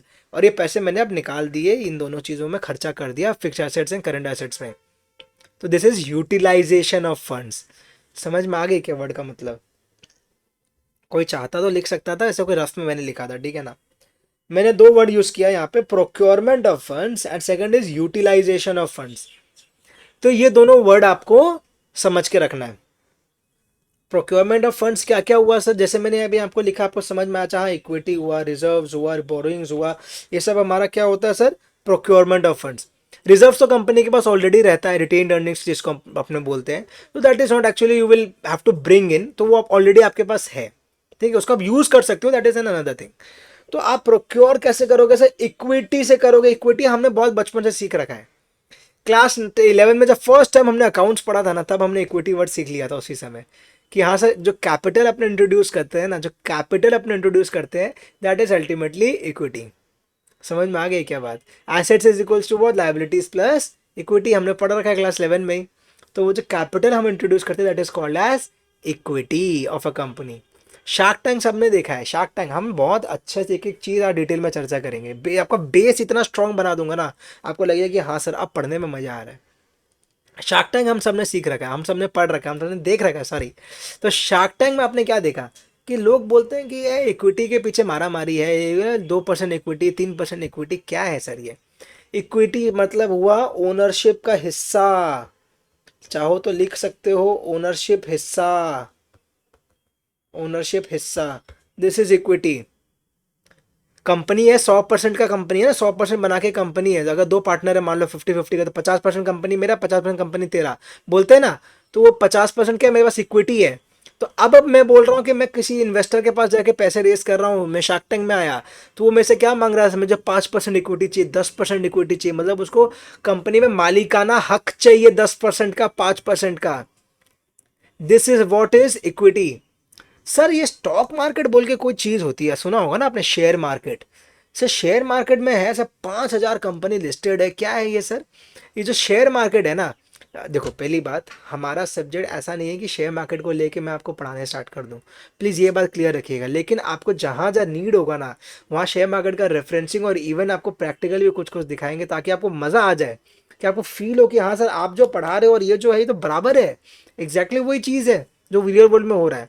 तब जो सेटिस्फैक्शन अंदर से आता है ना, कि जब आप देखते हो कि हाँ ये चीज़ तो सेम है सर, वो आपको मज़ा आना चाहिए हमारा साथ पढ़ाई करके। एक और सजेशन मैं बीच में देता हूँ, एक बार एक सेकंड के लिए फ्लो नहीं टूट रहा है, एक सेकंड सुन लो बस। इकोनॉमिक टाइम्स बोल के न्यूज़पेपर आता है एक, मैं खुद डेली उसको पढ़ता हूँ। मैं जोर से बहुत स्ट्रांगली रिकमेंड करता हूँ सारे स्टूडेंट्स को, और आपका जो एज है इस एज से आप रीडिंग हैबिट ढालिए, और एटलीस्ट उस इकोनॉमिक टाइम्स न्यूज़पेपर को हाफ एन आवर दीजिए पढ़ने को। जो रेलेवेंट कॉलम्स है ना उसमें जो फर्स्ट पेज पढ़ लिया, और मेन आपको वहाँ पे markets and disruption, startups, brands, इस सब के बारे में रहता है, 3-4 पेज ही पढ़ना है बस। बस वो 3 से 4 page of the economic times आपको पढ़ना है, पूरा पेपर पढ़ने का नहीं होता है। वो 3-4 पेज ज़रूर पढ़ने का हैबिट ढालिए, स्टार्ट करिए एटलीस्ट। और कुछ नहीं तो कम से कम हेडलाइन से स्टार्ट करो, जो हेडलाइन पसंद आए ना वो हेडलाइन का आर्टिकल पढ़ लिया, at least you can start from this. समझ में आ रही है? तो वो एक चीज़ करिए, तो आपको और ये इक्विटी और ये सब चीज़ के बारे में ना वहाँ से भी पता चलता रहेगा। देन यू विल फील कि हाँ सर जो क्लास में पढ़ा रहे हो, जो मार्केट में रियल वर्ल्ड में हो रहा है, वो तो पूरा पूरा कॉन्ग्रुएंट है, वो पूरा मैरी कर रहा है, मतलब पूरा मैच कर रहा है। ये आपको इक्विटी का मतलब समझ में आया? इक्विटी हुआ मेरा मालिकाना हक। मैं अगर मैं किसी कंपनी का, मैं चाहूँ तो कल जाके रिलायंस का एक शेयर ले सकता हूँ, अराउंड 1500 का उसका दाम चल रहा है, ठीक है, रिलायंस के शेयर्स का। मैं गया, मैंने कहा रिलायंस का मैं एक शेयर ले लेता हूँ, क्या सर मैं तो इक्विटी होल्डर हो गया? यस और नो? मैं इक्विटी होल्डर हो गया। शेयर में क्या, शेयर्स क्या हुए, कंपनी का जो भी टोटल इक्विटी है उसको ब्रेक करके शेयर्स में बांट दिया जाता है, एंड एक एक शेयर का कुछ प्राइस होता है। मैं कुछ लिखवा नहीं रहा, मैं सिर्फ बोल रहा हूँ, सिर्फ सुनते चलना है आपको। और आपको अगर फील हो कि हाँ सर ये आपने जो बोला वो मेरे लिए इंपॉर्टेंट है, या मेरे को नॉलेजेबल लगा, मुझे नहीं पता था, I feel it is relevant for me for writing, then you can note it down. मेरे को अभी क्लास पर्सपेक्टिव से जो इंपॉर्टेंट लगेगा मैं वही लिखवाऊंगा। अब मेरी बात वापस, इक्विटी में जो मैं बोल रहा हूँ कि मैंने रिलायंस से कल जाके एक शेयर ले लिया, 1500 रुपये उसका दाम है। रिलायंस के एक शेयर का दाम मालूम है आपको क्या है? रिलायंस के एक शेयर प्राइस का दाम आपको दिखाएं हम? आपको मैं अगर दिखाऊं तो रिलायंस शेयर प्राइस, रिलायंस का शेयर प्राइस मैं आपको दिखाऊं तो हमारा रिलायंस का शेयर प्राइस कितना है वो आप देख सकते हो स्क्रीन पे। हल्का सा छोटा है, नहीं सॉरी बड़ा हो गया। हाँ, रिलायंस का शेयर प्राइस आप देख सकते हो कितना है, 1508 का है, जिसको मैं कलर मार्क नहीं कर पा रहा हूँ। आप यहाँ पे एक बार क्विकली देख लो। 1508 रुपये का रिलायंस का शेयर का दाम है। मैं गया कल और मैंने रिलायंस का एक तो शेयर खरीद लिया। मैं गया कल और मैंने कल रिलायंस के एक शेयर खरीद लिया, तो क्या मैं कंपनी का मालिक हो गया क्या? मैं तो जाके जोर से बोल रहा हूँ कि मैं तो कंपनी का मालिक हूँ रिलायंस का। मैं थोड़ा मुकेश अंबानी जी बन गया। रिलायंस के टोटल कितने शेयर्स मार्केट में आपको मालूम है? रिलायंस के कितने शेयर्स मार्केट में आपको मालूम है? मैं आपको इसका भी तरीका दिखाता हूँ। ये एक ठो screener.in बोल के वेबसाइट है, इसमें अगर आप आओगे ना, नंबर ऑफ शेयर्स देखो कितने हैं। ये है रिलायंस, कैसे मालूम? से ये देखो रिलायंस दिख रहा है, Reliance Industries Limited, yes. Number of shares, equity shares of Reliance कितने हैं मार्केट में? 1353 crore, this is in crores. 1353 crore shares are in market of Reliance. Outstanding shares आपने सुना होगा कभी वर्ड, प्लीज आपने सुन रखे होंगे ये सब वर्ड्स, कम से कम इस पे आपको एग्री करना है। जो नंबर ऑफ इक्विटी शेयर्स आप सुनते हो आउटस्टैंडिंग शेयर्स, तो रिलायंस के टोटल 1353 करोड़ शेयर है मार्केट में। एंड ये 1353 करोड़ शेयर्स में मैं अगर वन शेयर ऑफ रिलायंस खरीदता हूँ 1500 रुपये दे के, तो मेरा ओनरशिप पता कितना हुआ? 1/1353 करोड़।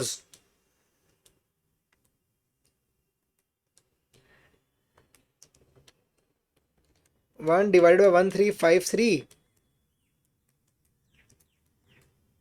0.00000007% का मेरा सिर्फ ओनरशिप हिस्सा हुआ रिलायंस में। आप इजीली निकाल सकते हो किसी भी कंपनी का, जाना यहाँ पे screener.in में रिलायंस इंडस्ट्रीज मैंने लिखा, आपको इसको जो कंपनी पसंद है। मैं अगर लिखूँ इन्फोसिस, अगर मैं बोलूँ, कोई बोले सर इन्फोसिस का क्या है बताओ? हम्म, हम्म, हम्म, हाँ, ये आ गया इन्फोसिस। इन्फोसिस के कितने शेयर है? 405 करोड़ शेयर है मार्केट में। इन्फोसिस के कितने शेयर है सर? 405 करोड़ शेयर है मार्केट में। तो इन्फोसिस का कोई एक शेयर लेता है तो 1/405 करोड़ का लेना, वो उसका ओनरशिप इंटरेस्ट हुआ इन इन्फोसिस। अब आपको समझ में आया कैसे हमारा मार्केट्स और थोड़ा सा ही कैसे सब्जेक्ट रिलेटेड हुआ? यस और नो में जवाब देंगे। यस और नो में जवाब देंगे प्लीज। हाँ हाँ, यहाँ पे थे हम। तो दिस इज इक्विटी, आपको इक्विटी समझ में आ गया होगा, आगे बढ़ेंगे। डिबेंचर क्या हुआ सर? डिबेंचर क्या हुआ? कंपनीज जैसे इक्विटी इशू करती है ना, वैसे ही डिबेंचर्स भी इशू करती है। वाई? बिकॉज डिबेंचर्स उनको इशू करना सस्ता पड़ता है, सस्ता पड़ता है। हाउ? कैसे सर डिबेंचर इशू करना कैसे सस्ता पड़ सकता है? सर डिबेंचर इशू करना इसलिए सस्ता पड़ सकता है क्योंकि जब कंपनी बंद हुई ना, मान लो कोई कंपनी अगर बंद हुई तो डिबेंचर वाले पहले चुकता होंगे, उसके बाद मालिक आएगा ना। आप मालिक हो अगर किसी बिजनेस के, वो बिजनेस को खुदा ना खास्ता कुछ प्रॉब्लम हो गया तो पहले जो क्रेडिटर्स है जिससे आपने उधार लेके रखा हो उसको चुकता करोगे, उसके बाद जो बचेगा वो आप घर लेके आओगे। तो आपको समझना होगा, इसलिए डिबेंचर्स कंपनी को सस्ता पड़ता है क्योंकि जो डिबेंचर में पैसा लगा रहा है, अगर मैं पैसा लगा रहा हूँ, कोई इंस्टीट्यूशनल इन्वेस्टर पैसा लगा रहा है, कोई म्यूचुअल फंड हाउस पैसा लगा रहा है डिबेंचर में, तो उससे भी पता है कि उसको एक फिक्स्ड रिटर्न मिलता है, 10% डिबेंचर्स, 9% डिबेंचर्स, आपने सीख रखा है, पढ़ रखा है ये सब। तो उसे पता है उसका एक फिक्स रिटर्न भी मिल जाएगा। और इक्विटी में तो कोई रिटर्न फिक्स नहीं है ना। इक्विटी में अगर आप, मैंने रिलायंस का कल एक शेयर ले लिया 1500 रुपये दाम में, तो हो सकता है आज से 1 साल बाद भी उसका दाम 1500 हो सकता है, 1000 हो जाए, हो सकता है 2000 हो जाए। तो मुझे तो पता ही नहीं मेरा रिटर्न क्या बनने वाला है रिलायंस में।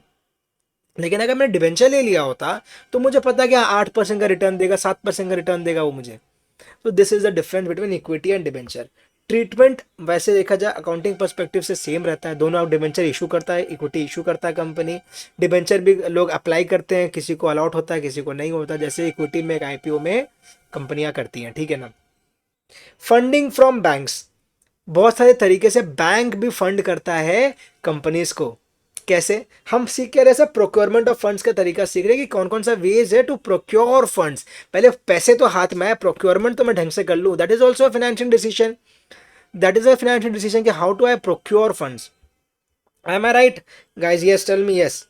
नेक्स्ट, अब इसमें प्रोक्योरमेंट फंड से फंडिंग फ्रॉम बैंक्स में मैं आपको बोल रहा हूँ बहुत सारे तरीके हैं। कौन कौन से तरीके? क्विकली मेरी बातें सुन लो। पहला है टर्म लोन। पहला है sir term loan. Term loan क्या हुआ? टर्म लोन क्या हुआ सर? जो लॉन्ग टर्म लोन होता है ना, लॉन्ग टर्म फिक्स्ड लोन मिलता है हमें बैंक से, बोरोइंग जो करता है company, that is basically a term loan which is long term borrowing, ठीक है। टर्म लोन अपने को पता है, नॉर्मल एक लोन को टर्म लोन बोला जाता है। अब आओ next, overdraft and cash credit. Overdraft and cash credit, ये आपने हो सकता है पहली बार सुना हो, कोई जानता है तो वेरी गुड, और कोई नहीं जानता था अभी जान लेगा। हो, what is overdraft and what is cash credit? Overdraft का मतलब हुआ, ओवरड्राफ्ट का मतलब हुआ कि अगर आपके पास किसी कंपनी का करंट अकाउंट है किसी बैंक में, एंड उसके पास लिमिट है, उसके पास 20 लाख रुपए का बैलेंस है उस अकाउंट में, ठीक है, उसके पास 20 लाख रुपए का उस अकाउंट में बैलेंस है, देन हो सकता है बैंक उसको ओडी फैसिलिटी दे दे, अगर वो बैंक को रिक्वेस्ट करे, अप्लाई करे ना, अगर वो एलिजिबल हुआ, उसकी एलिजिबिलिटी चेक की जाती है, जो कंपनी का मालिक है उसका क्या क्रेडिट स्कोर है, बहुत तरीके से कंपनी का एक सिविल स्कोर क्या है वो चेक करके उसको ओडी दिया जाता है। अब अगर वो ओडी के लिए एलिजिबल हुआ तो बैंक उसको बोलेगा कि हाँ ठीक है, आपके पास 20 लाख का लिमिट है, आपके पास बैलेंस है, हम आपको ओवरड्राफ्ट फैसिलिटी देते हैं of next may be more 20%, 50%। तो अब इससे फायदा क्या है कि अगर उसने कभी उसको ज़्यादा फंड्स का रिक्वायरमेंट हुआ then what is in his bank, वो तभी भी उसको यूज़ कर पाएगा because of the OD facility जो उसके पास है। हो सकता है बैंक इसके लिए आपको कोई फिक्स डिपॉजिट करने बोल दे, कोई आपको कोलैटरल बोल दे, ये भी पॉसिबल है, बहुत बार बिना उसके भी बैंक्स अलाउ कर देती हैं। कैश क्रेडिट क्या हुआ? कैश क्रेडिट ना मोस्टली ट्रेडिंग या मैन्युफैक्चरिंग कंपनीज में बहुत ज़्यादा होती है। कैश क्रेडिट का मतलब हुआ कि कंपनी एक type of working capital financing, ठीक है ना, उसमें जाके कंपनी बोलती है मेरा एक मैन्युफैक्चरिंग कंपनी है, मैंने जब आर्टिकलशिप लगाई थी ना, मेरा जब मैं आर्टिकलशिप में जब गया था, जो मेरे फर्स्ट कंपनी की ऑडिट की थी मैंने, उस कंपनी में था कैश क्रेडिट, उस कंपनी में था कैश क्रेडिट। तब मैंने पहली बार ये कैश क्रेडिट वर्ड को वहाँ से समझा था। तो अभी जो कैश क्रेडिट वर्ड है ना, ये कैश क्रेडिट क्या है कि वो कंपनी क्या करता था, बैंक से एक फैसिलिटी दे के रखा था, बैंक से एक फैसिलिटी देकर रखा था, 5 करोड़ रुपए का कैश क्रेडिट उसने लेकर रखा था, कि अब वो लिमिट उसको मिल गया बैंक से, अब वो 5 करोड़ तक का आराम से ट्रांजैक्शन कर सकता है। ऑब्वियसली बैंक उससे इंटरेस्ट चार्ज करता था कि जितना वो यूज़ करे उस पर उससे इंटरेस्ट चार्ज कर लेता था। लेकिन ये कैश क्रेडिट का फैसिलिटी भी वो बैंक से लेता था कि हाँ 5 करोड़ का कैश क्रेडिट मिल गया, मतलब 5 करोड़ तक का मैं आराम से अब ट्रांजैक्शन कर सकता हूँ। 5 करोड़ मुझे बैंक में जमा नहीं रखना है, मेरी बात को समझिए आप। बैंक ओवरड्राफ्ट क्या है कि मेरे पास 20 लाख है, I will get something extra. Cash credit मेरे पास खुद के पास जीरो है, मेरे को सीधा फैसिलिटी मिल गया 5 करोड़। अब इसके लिए बैंक क्या थोड़ा ना बैंक बोलेगा कि हाँ भैया कि ले जाओ मेरे से पैसे, ऐसे ही पैसे नहीं, ऐसा नहीं है। इसके लिए बैंक आपसे क्या रख कर सकता है कोलैटरल में, आपके डेटर्स को, आपका जो स्टॉक है उसको एज ए कोलैटरल वो मान सकता है, ठीक है ना। ऐसा नहीं है कि आपको वो स्टॉक ले उठा के लेके घर ले जाएगा, नहीं, वो स्टॉक आपके पास ही रहेगा। आपको एक स्टॉक समरी बना के बैंक को देना पड़ता है एंड बैंक उसको एज ए रिकॉर्ड रखता है, ठीक है। नेक्स्ट आ जाओ वर्किंग कैपिटल लोन में। आप मेरी बात क्विकली सुनो, इतना डीप डाइव करके आपको एग्जाम पर्सपेक्टिव से नहीं है, आपको इंटरेस्ट होगा जानने का, डे वन है, इसलिए मैं आपको सारी बातें बताते चल रहा हूँ। वर्किंग कैपिटल लोन क्या है हमारा? वर्किंग कैपिटल लोन का मतलब क्या हुआ कि नॉर्मल हमारा जो लोन होता है short term loan, that is a working capital loan जो मैं बैंक से लेता हूँ for my day to day operations. Sir ये कैश क्रेडिट भी आपने कहा था वर्किंग कैपिटल लोन है और ये भी वर्किंग कैपिटल, इसमें अंतर क्या हुआ? Working capital loan is a fixed loan जो आप लेते हो 20 लाख का, 10 लाख का, 1 करोड़ का, 20 करोड़ का कोई लोन लेता है, तो ये आपको एक पर्टिकुलर फिक्स्ड लोन हुआ। उस पूरा अमाउंट में से अगर आपने 20 करोड़ का लोन लिया लेकिन आपने 15 करोड़ उसको यूज किया, तो बाकी बचे हुए 5 करोड़ पे भी ना आपको इंटरेस्ट देना पड़ता है। 20 करोड़ पूरा इंटरेस्ट देना पड़ता है आपने जितने का लोन लिया। कैश क्रेडिट में क्या था ना, उसमें अगर आपने 20 करोड़ का कैश क्रेडिट लिया, 15 करोड़ ही यूज किया, तो सिर्फ 15 करोड़ पे ही आपको इंटरेस्ट देना पड़ता था। ये this is the difference between a working capital loan and a cash credit. Bill discounting क्या हुआ ये आप जानते हो, आपने लॉ में भी पढ़ रखा है, bills of exchange, bill of exchange discounting, ये सब आपने सीख रखा है ना। कि अगर मैं सेलर हूं, आज मैंने आपको कुछ माल बेच दिया, मेरे को अब आपको क्रेडिट पीरियड मैंने दिया 3 महीने का, दैट मीन्स 3 महीने बाद आप मेरे को आके पेमेंट देने वाले हो। 3 महीने बाद आप आके मेरे को पैसे देने वाले हो, तो मेरे पास कोई बिल है, तो मैं जाके उस बिल को दूंगा बैंक को और उसको डिस्काउंट करवा के पैसे ले आऊँगा। बैंक उससे ऑब्वियसली मेरे को अगर 100 रुपये का वो बिल होगा, पूरे 100 रुपये नहीं देगा, मुझे 97 देगा, 3 रुपये वो मे भी अपना इंटरेस्ट रख लेगा। तो that is okay for me, because मुझे अभी तुरंत पैसे मिल गए 97, मैं अपना बिजनेस को आगे रन कर सकूंगा, मैं भी खुश। और बाकी बाद में लास्ट 100 रुपया बैंक मेरे डेटर से ले लेगा, मतलब अगर मैंने आपको माल बेचा तो आपसे वो 100 रुपये मेरा बैंक ले लेगा, तो बैंक को भी वहां पे 3 रुपये का फायदा हो गया। डन है बात। अभी जितने भी मैंने आपको टाइप्स ऑफ फंडिंग बताए ना, ये सारे थे fund based funding. What is fund based? मतलब यहाँ पे आपको पैसे मिले हैं, आपको देखो पैसे मिले हैं, टर्म लोन में पैसे मिलते हैं, ऐसे पैसे मिलते हैं, सब में पैसे मिले हैं। बाद में दो आपको बताया है आईसीआई ने, non fund based. What is non fund based funding? ऐसा कौन सा फंडिंग हुआ जो फंड बेस्ड ही नहीं है सर? होता है ना। एक हुआ bank guarantee. What is a bank guarantee? Bank guarantee मतलब हुआ कि बैंक बोलता है कि अगर ये पैसे ना चुका सका, तो मैं पैसे चुकाऊंगा, तो उसको साथ ट्रांजैक्शन कर, उसको पैसे दे, उसके संग माल बेच। This is a bank guarantee which a bank is giving to the beneficiary, that even if the borrower suppose is not able to repay, don't you worry beneficiary, I will repay you.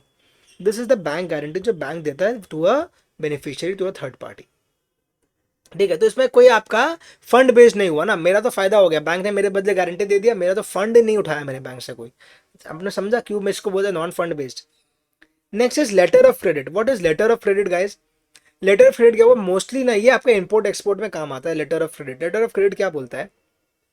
Advocate बोलता है कि bank बोलता है किसी exporter को कि भाई मैं तुझे पैसे दूंगा, तू माल इसको दे दे, I am giving LC, it is called LC, letter of credit. Bank एक एलसी देता है तो एक्सपोर्टर निश्चिंत हो जाता है कि हाँ मैं अपने माल भेज रहा हूँ to a importer. Exporter is sending an item to an importer, then exporter is also relaxed that yes I will get a payment from the bank itself now। तो बैंक ने एलसी दिया, डॉक्यूमेंटेशन का काम पूरा हुआ, उसने माल भेजा, उसको पैसे बैंक से मिल गए ना, बैंक और इंपोर्टर अपना आपस में समझेगा। अब इंपोर्टर को भी एलसी का दरकार पड़ता है, वाई? बिकॉज एक्सपोर्टर वरना उसको माल ही नहीं बेचेगा, तो इसलिए एलसी यहाँ पे इंपॉर्टेंट आता है कि यार मेरे को माल तो चाहिए लेकिन वो अरे आप समझो ना, it's an import export transaction, दो कंट्रीज के बीच में अब अगर हो रहा है तो उसको तो भाई टेंशन रहेगा ना एक्सपोर्टर को, मेरा माल चला गया पैसे आए नहीं तो। लेकिन एलसी आ गया तो उसको कंफर्ट है, हाँ कि बैंक उसका अगर गारंटी दे रहा है तो पैसे तो जरूर आएंगे। समझ में आ गई? अब अदर टाइप्स ऑफ फंडिंग क्या है? International funding. What is an international funding? आपने सुना होगा एफपीआई, एफडीआई, बहुत सारे और फॉरेन तरीके से external commercial borrowings, all these are international funding. What is FPI और FDI? Foreign direct investment, foreign portfolio investment. कि अगर कोई आके आपके शेयर्स खरीद लेता है आपके कंपनी के, तो सकता है वो एफडीआई हो, वो हो गया हमारा एफडीआई। एफपीआई क्या हुआ कि कोई कंपनी आके हमारा कंपनी में इन्वेस्ट करे, दैट इज अ एफपीआई। तो वो आपको वैसे समझना होगा, foreign portfolio investment, foreign direct investment, external commercial borings, बहुत सारे तरीके से इंटरनेशनल फंडिंग भी पॉसिबल है। Next is angel financing. What is angel financing guys? Angel financing बड़ा ही सिंपल है, आपने सुना होगा एंजल इन्वेस्टर है ये तो मेरा। शार्क टैंक का एग्जांपल अगर हम वापस ले तो शार्क टैंक में आप सुनते हो बहुत बार आके बोलता है मेरे पास एक एंजल इन्वेस्टर था। Who is this angel investor? कौन है भाई जो पैसे दे रहा है? सो अगर मैंने एक कंपनी स्टार्ट की, मैंने एक कंपनी स्टार्ट किया, मेरा angel investor can be who, can be my friend, can be my family, can be my friend, can be my family. ये दोनों मेरे हो सकते हैं angel investor. It's a someone जो आपको जानता है, कोई आपका गॉडफादर भी हो सकता है, ठीक है ना। गॉडफादर कौन हुआ? जो आपको मेंटोर समझ लो चलो आप। तो कोई भी आपका एक एंजल इन्वेस्टर हो सकता है जो आपको एक एक्वेंटेंस हो, आपको जानता हो एंड वो आपको पैसे दे रहा है। Angel financing is kind of an informal financing, ठीक है। व्हाट इज एंजल फाइनेंसिंग करके ना 2 मार्क्स का इंपॉर्टेंट क्वेश्चन आईसीआई का बनता है। 2 मार्क्स का इंपॉर्टेंट क्वेश्चन आईसीआई का बनता है। ये आपको चैप्टर नंबर 1 चैप्टर नंबर 2 में मिल जाता है। मोस्टली चैप्टर नंबर 2 में इसके बारे में दिया हुआ है, एंजल फाइनेंसिंग के बारे में। वहां से आप इसको पढ़ के बुकिश आंसर ही आपको उसको देना होगा। मैं आपको समझा दिया, आपने लिख के आ गया कि यार मेरा चाचा से मिला तो मेरा that is called angel financing. No, ICI will give you laddoo. Why? Because ICI को चाहिए उसके बुक का खुद का आंसर। तो इसीलिए मैंने आपको रेकमेंड किया था कि आप पूरा स्टडी मटेरियल से ही उसको पढ़ लीजिएगा। मैं आपको पढ़ाऊंगा समझाऊंगा ज़रूर, लेकिन आपको याद करके लिख के तो वही वाला मटेरियल आना पड़ेगा। वेंचर कैपिटल फाइनेंसिंग क्या हुआ? वेंचर कैपिटल फाइनेंसिंग क्या हुआ गैस? वेंचर कैपिटलिस्ट सुना होगा आपने वर्ड। ये जो वेंचर कैपिटलिस्ट होते हैं ना, वो अगर पैसे लगाते हैं किसी कंपनी में, then that is called a venture capital financing. एक मूवी आया था अक्षय कुमार का, सरफिरा बोल के, सरफिरा, जिसमें कैप्टन गोविंद पे मूवी था। डेक्कन एयर 2001-2000 के ईयर में जो डेक्कन एयर बोल के एयरलाइन आई थी, जिसमें बोला था कि मैं सारे अनप्रिविलेज्ड लोग को भी फ्लाइट में बैठा के दिखाऊंगा, 1 रुपये में टिकट दूंगा, 10 रुपये में टिकट दूंगा। वो वाला जो एयरलाइन का मूवी था एक, उसमें अक्षय कुमार जाता है वेंचर कैपिटलिस्ट के पास to raise money. So that is called as venture capital funding. समझ में आया आपको मेरी बात? वेंचर कैपिटलिस्ट से पैसे उठाना। वेंचर कैपिटलिस्ट कौन हुए सर? हर कंपनी आज के दिन में ना जो बड़े कॉन्ग्लोमरेट्स है वो अपना खुद का वीसी बना के रखे हैं। महिंद्रा महिंद्रा का खुद का है, रिलायंस का खुद का है, बिरला का खुद का है, सबका खुद का है। अदर देन प्राइवेटली भी बहुत लोग करते हैं, वो तो है ही है। और ये क्यों करते हैं सर? उनका बिजनेस ही यही है कि दूसरे बिजनेस में पैसा लगाना है at a very nascent stage. अब उसका फ़ायदा ये है कि अगर आपने पैसा लगाया, अब एग्जाम्पल फिजिक्स वाला जैसे एग्जाम्पल है, फिजिक्स वाला आज से 5 साल पहले कहाँ था और आज कहाँ है? तो फिजिक्स वाला में अगर आज से 5 साल पहले किसी ने पैसे लगाए हुए तो उसके पैसे 100 टाइम्स हो जाएंगे। आज 100 टाइम्स हो जाते हैं 5 ईयर्स में पैसे। तो this is the benefit of venture capitalist angel financiers. उनको पता है कि हो सकता है उनका 10 में से 8 या 9 स्टार्टअप डूब जाएगा, बट अगर एक भी चल गया ना जिसमें उन्होंने पैसे लगाए, तो वो उनको इतने पैसे बना के देगा जो उनके सारे लॉस को कवर कर दे। Next is crowd funding. Crowd funding क्या हुआ? क्राउड फंडिंग आपने कोविड के टाइम पे बहुत सुना होगा। कोरोना के टाइम पे आप लोग बहुत छोटे होंगे, क्लास 7 क्लास 8 पे होंगे उस समय, कोविड के टाइम पे। तो कोविड के टाइम पे क्या हुआ था कि बहुत सारा क्राउड फंडिंग चल रहा था कि यार आप लोग प्लीज़ डोनेशन दीजिए ताकि हम कोविड या कोविड विक्टिम्स के लिए थोड़ा सा हेल्प कर सकें। इवन पेटीएम वगैरह, विराट कोहली, अनुष्का शर्मा, ये लोग बहुत जन ने क्राउड फंडिंग उस समय रेज की थी। तो वो तो एक कोविड का एग्जांपल हो गया। नॉर्मली भी आप देखते हो बहुत सारे बार व्हाट्सएप मैसेजेस आते हैं कि यार उसको ऐसा ऐसा प्रॉब्लम है, कैन यू प्लीज़ कंट्रीब्यूट। तो that is a way of crowd funding, पैसा उठाना फ्रॉम अ क्राउड, बहुत सारे लोगों के बीच में से पैसा उठाना। नाम से मतलब है, कोई आपको अलग से रट्टा नहीं मारना है। क्राउड मतलब बहुत सारे लोग, फंडिंग मतलब बहुत सारे लोग से फंडिंग उठाना। पीयर टू पीयर लेंडिंग क्या हुआ? पीयर टू पीयर लेंडिंग आज के दिन में बहुत ज़्यादा चल रहा है। पी टू पी लेंडिंग, उसका बहुत सारे एप्लीकेशंस आ गए हैं पी टू पी लेंडिंग के, मोबाइल ऐप्स, जिसमें बोलता है कि कुछ नहीं है, अगर it's a peer to peer lending, I am a peer, you are, both of us is a peer, ठीक है ना। तो मैं आपको पैसे लेंड कर दूं या आप मुझे पैसे लेंड कर दूं, this is a peer to peer lending. One on one lending सिर्फ हो गया, बात खत्म। It's a very very risky thing, but इसमें फ़ायदा भी यही है ना, आपको रिटर्न भी बहुत अच्छा मिलता है। रिटर्न ऑन आपका इंटरेस्ट का रिटर्न आपको यहाँ पे मिलता है 12-12% का, 12% तक का आपको इजीली मिल सकता है पीयर टू पीयर लेंडिंग में इंटरेस्ट। इससे बेसी भी मिल जाता है इजीली 12%। मैं बोल रहा हूँ, बहुत बार तो इक्विटी म्यूचुअल फंड्स भी 12% का रिटर्न नहीं दे पाते हैं। तो वैसे आपको समझना होगा, but it's a huge risky thing कि आपने, क्योंकि आप समझ रहे हो आपको जिसको पैसे आप दे रहे हो उसका क्या बैकग्राउंड है, क्या चेक्स है, आपको ठीक से नहीं मालूम है। तो आप एक रैंडमली पैसे दे रहे हो तो आपका हाई चांस है इसमें पैसे डूबने का। ये हमारा लिस्ट था प्रोक्योरमेंट ऑफ फंड्स का, एक कंपनी कैसे कैसे फंड्स को प्रोक्योर कर सकती है। नेक्स्ट है utilisation of funds. Utilisation of funds क्या हुआ, सिंपल, आपने इतना सारे तरीके से फंड्स प्रोक्योर तो कर लिया, खर्चा तो ये दो चीज़ में करूंगा, या तो लॉन्ग टर्म खर्चा करूंगा या तो शॉर्ट टर्म में खर्चा करूंगा। या तो लॉन्ग टर्म में खर्चा का मतलब क्या, फिक्स्ड एसेट्स खरीद लूंगा। सब फिक्स्ड एसेट्स खरीदने का मतलब हो कि कैपिटल वर्क इन प्रोग्रेस में पैसा लगाना इज ऑल्सो कवर्ड हियर, ठीक है ना। चाहो तो लिख सकते हो प्लस सीविप, प्लस सीविप भी लिख सकते हो, मतलब plus capital work in progress, वो भी आपका यूटिलाइजेशन ऑफ फंड्स में purchase of fix assets which is a long term expenditure में कवर होता है। जो मैंने आपको एग्जांपल में बोला ना कि आपकी अगर ये लायबिलिटी बैलेंस शीट है, आपने यहाँ से पैसे रेस किए, तो या तो आप फिक्स एसेट्स में लगाओगे या तो अब या हो गया। हमने ये वाला एस्पेक्ट पढ़ लिया, सीख लिया बहुत अच्छे से। अब मैं आपको बता रहा हूँ उसको यूज़ कहाँ करना है, ये दो जगह पे। Second is utilisation for working capital में आप यूज़ करोगे, जो आपका डे टू डे एक्सपेंडिचर्स होते हैं उसके लिए आप उस पैसों को यूज़ करोगे। वर्किंग कैपिटल क्या हुआ, डे टू डे एक्सपेंडिचर वाला fund is a working capital. तो या तो आप शॉर्ट टर्म में अपना डे टू डे खर्चा के लिए यूज़ करोगे, या तो आप उसको यूज़ करोगे परचेज ऑफ फिक्स्ड एसेट्स के लिए। समझ में आ गया, ये हमारे दो इंपॉर्टेंट पहलू हैं एस्पेक्ट्स है फाइनेंशियल मैनेजमेंट के। डन है क्या, यहाँ तक कैसा लगा? सर दो पन्ना का ही वार्म अप है बस, बेसी नहीं है, एक पन्ना हो भी गया, एक पन्ना बाकी है। सबसे इजी है, सबसे इजी। इससे इजी तो मैं बता कोई भी चैप्टर कोई भी सब्जेक्ट नहीं लगेगा आपको, एकदम इजी इजी चीजें आपको सिखाते चलेंगे बस। आगे बढ़े, अब आगे बढ़ते हैं ऑब्जेक्टिव्स ऑफ फाइनेंशियल मैनेजमेंट में। ऑब्जेक्टिव्स ऑफ फाइनेंशियल मैनेजमेंट में, फाइनेंशियल मैनेजमेंट का क्या ऑब्जेक्टिव है? फाइनेंशियल मैनेजमेंट के दो ऑब्जेक्टिव्स हैं। कौन कौन के दो ऑब्जेक्टिव्स है सर? एक है प्रॉफिट मैक्सिमाइजेशन, एक है वेल्थ मैक्सिमाइजेशन। एक है प्रॉफिट मैक्सिमाइजेशन, एक है wealth maximisation. But the ultimate objective of financial management is shareholders wealth maximization. Shareholders wealth maximization is the ultimate objective of financial management. Profit maximization is not the ultimate objective, क्योंकि profit maximization, अब इस पे भी ना बहुत सारे आपको important questions मिलेंगे जो आपको इंस्टीट्यूट पूछता है कि why not profit maximisation but wealth maximisation is the ultimate objective of financial management. अब आप खुद सोचोगे तो आपको समझ में आएगा कि प्रॉफिट मैक्सिमाइजेशन क्या है। वो तो एक शॉर्ट टर्म हंट हुआ to for profits. Profit maximisation का अगर मैं ऑब्जेक्टिव ले लूंगा ना कि मेरा ऑब्जेक्टिव है यार प्रॉफिट मैक्सिमाइजेशन करना बस, तो मैं बहुत एक ऐसा रिस्की इन्वेस्टमेंट ले लूंगा, एक ऐसा रिस्की बेट ले लूंगा जो शायद मुझे आज तो अच्छा रिटर्न दे रहा है, जो शायद आज तो मुझे अच्छा रिटर्न दे रहा है, लेकिन कल को हो सकता है वो मेरे को बहुत पुअर रिटर्न्स दे या मेरा फेलियर हो जाए वो इन्वेस्टमेंट। तो मेरा अल्टीमेटली कंपनी को नुकसान हो जाएगा, अल्टीमेटली मेरा wealth maximisation of the shareholders नहीं हो पाएगा। That is why profit maximisation से ज़्यादा वेल्थ मैक्सिमाइजेशन को यहाँ पे हमने इंपॉर्टेंस दिया है। ऑटोमेटिकली प्रॉफिट जैसे जैसे profit is a subset of wealth ना, वेल्थ ऊपर में आता है, प्रॉफिट उसके नीचे आता है, और प्रॉफिट बढ़ेगा आपका तो वेल्थ ऑटोमेटिकली बढ़ जाएगा ना। तो वैसे समझो वेल्थ का स्कोप बड़ा है, पहली बात क्लियर।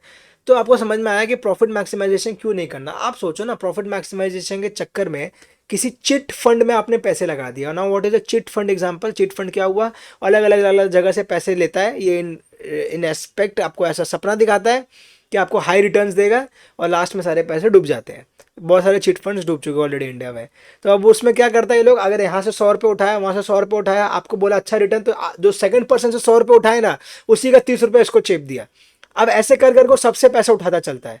तो अब मैंने कोई चिट फंड में पैसा लगा दिया, तो हो सकता है मुझे पहला साल अच्छा रिटर्न मिल जाए, सेकंड ईयर में बोलूंगा मैं रिटर्न कहाँ है, तो बोलेगा क्या रिटर्न, कौन है रिटर्न। तो दैट इज वाई आपको समझना होगा profit maximisation is a big no, you have to go for wealth maximisation in the longer term. समझ में आया कि अल्टीमेटली मेरा शेयर होल्डर का वेल्थ मैक्सिमाइजेशन ही होना चाहिए। Sir wealth of the shareholders क्या हुआ, number of shares into market price per share, market price of the share, that is the wealth of my shareholders. Sir इसको और भी कुछ बोलते हैं, और इसको चाहो तो लिख सकते हो, और मार्केट कैपिटलाइजेशन, और मार्केट कैपिटलाइजेशन, और मार्केट कैपिटलाइजेशन। क्या लिखा है मैंने सर?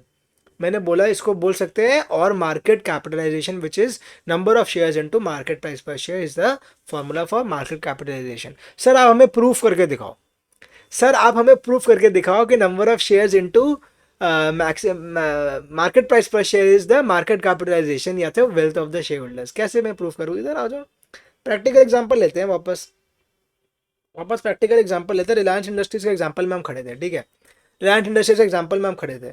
मैंने आपको बोला उसका नंबर ऑफ शेयर्स है 1353, उसका नंबर ऑफ शेयर आपको कैलकुलेटर में करो 1353। अब आपको यहाँ पे करना है मार्केट प्राइस 1506। ओहो 4.5% घट गया, इंटू 1506। क्या आंसर आया? क्या आंसर आया? 2037,618। और यहाँ पे मार्केट कैप देखो कितना है, 2037,787। क्यों डिफरेंस आया सर? थोड़ा कुछ करोड़ का डिफरेंस है, 100 करोड़ का बस। 20 लाख करोड़ में सिर्फ 100 करोड़ का डिफरेंस है, ठीक है ना। ये 100 करोड़ का डिफरेंस क्यों आया सर? क्यों डिफरेंस आया? बिकॉज ये मार्केट प्राइस डेसिमल में होगा, यहाँ पे राउंडेड ऑफ है, ठीक है, पहली बात।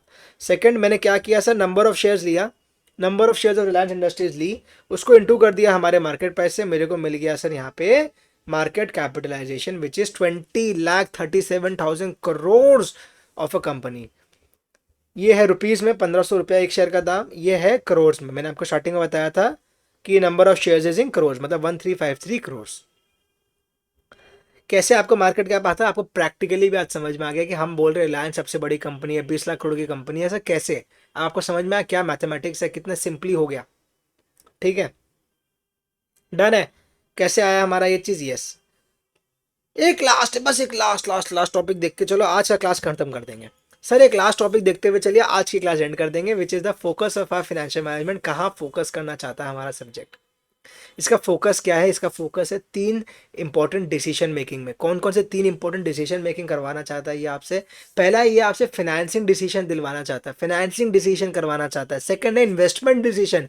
फाइनेंसिंग आपने कर लिया, मतलब पैसे आपने रेस कर लिए। क्या बोलता है देखो हिंदी में इसका अनुवाद देखिए, पैसे कहाँ से लाए, पैसे कहाँ से लाए, विच इज फाइनेंसिंग डिसीजन। पैसे कहाँ से लाए, दिख रहा है ना आपको? यस, पैसे कहाँ से लाए। सेकंड इज कहाँ और कितना इन्वेस्ट करें, इन्वेस्टमेंट डिसीजन।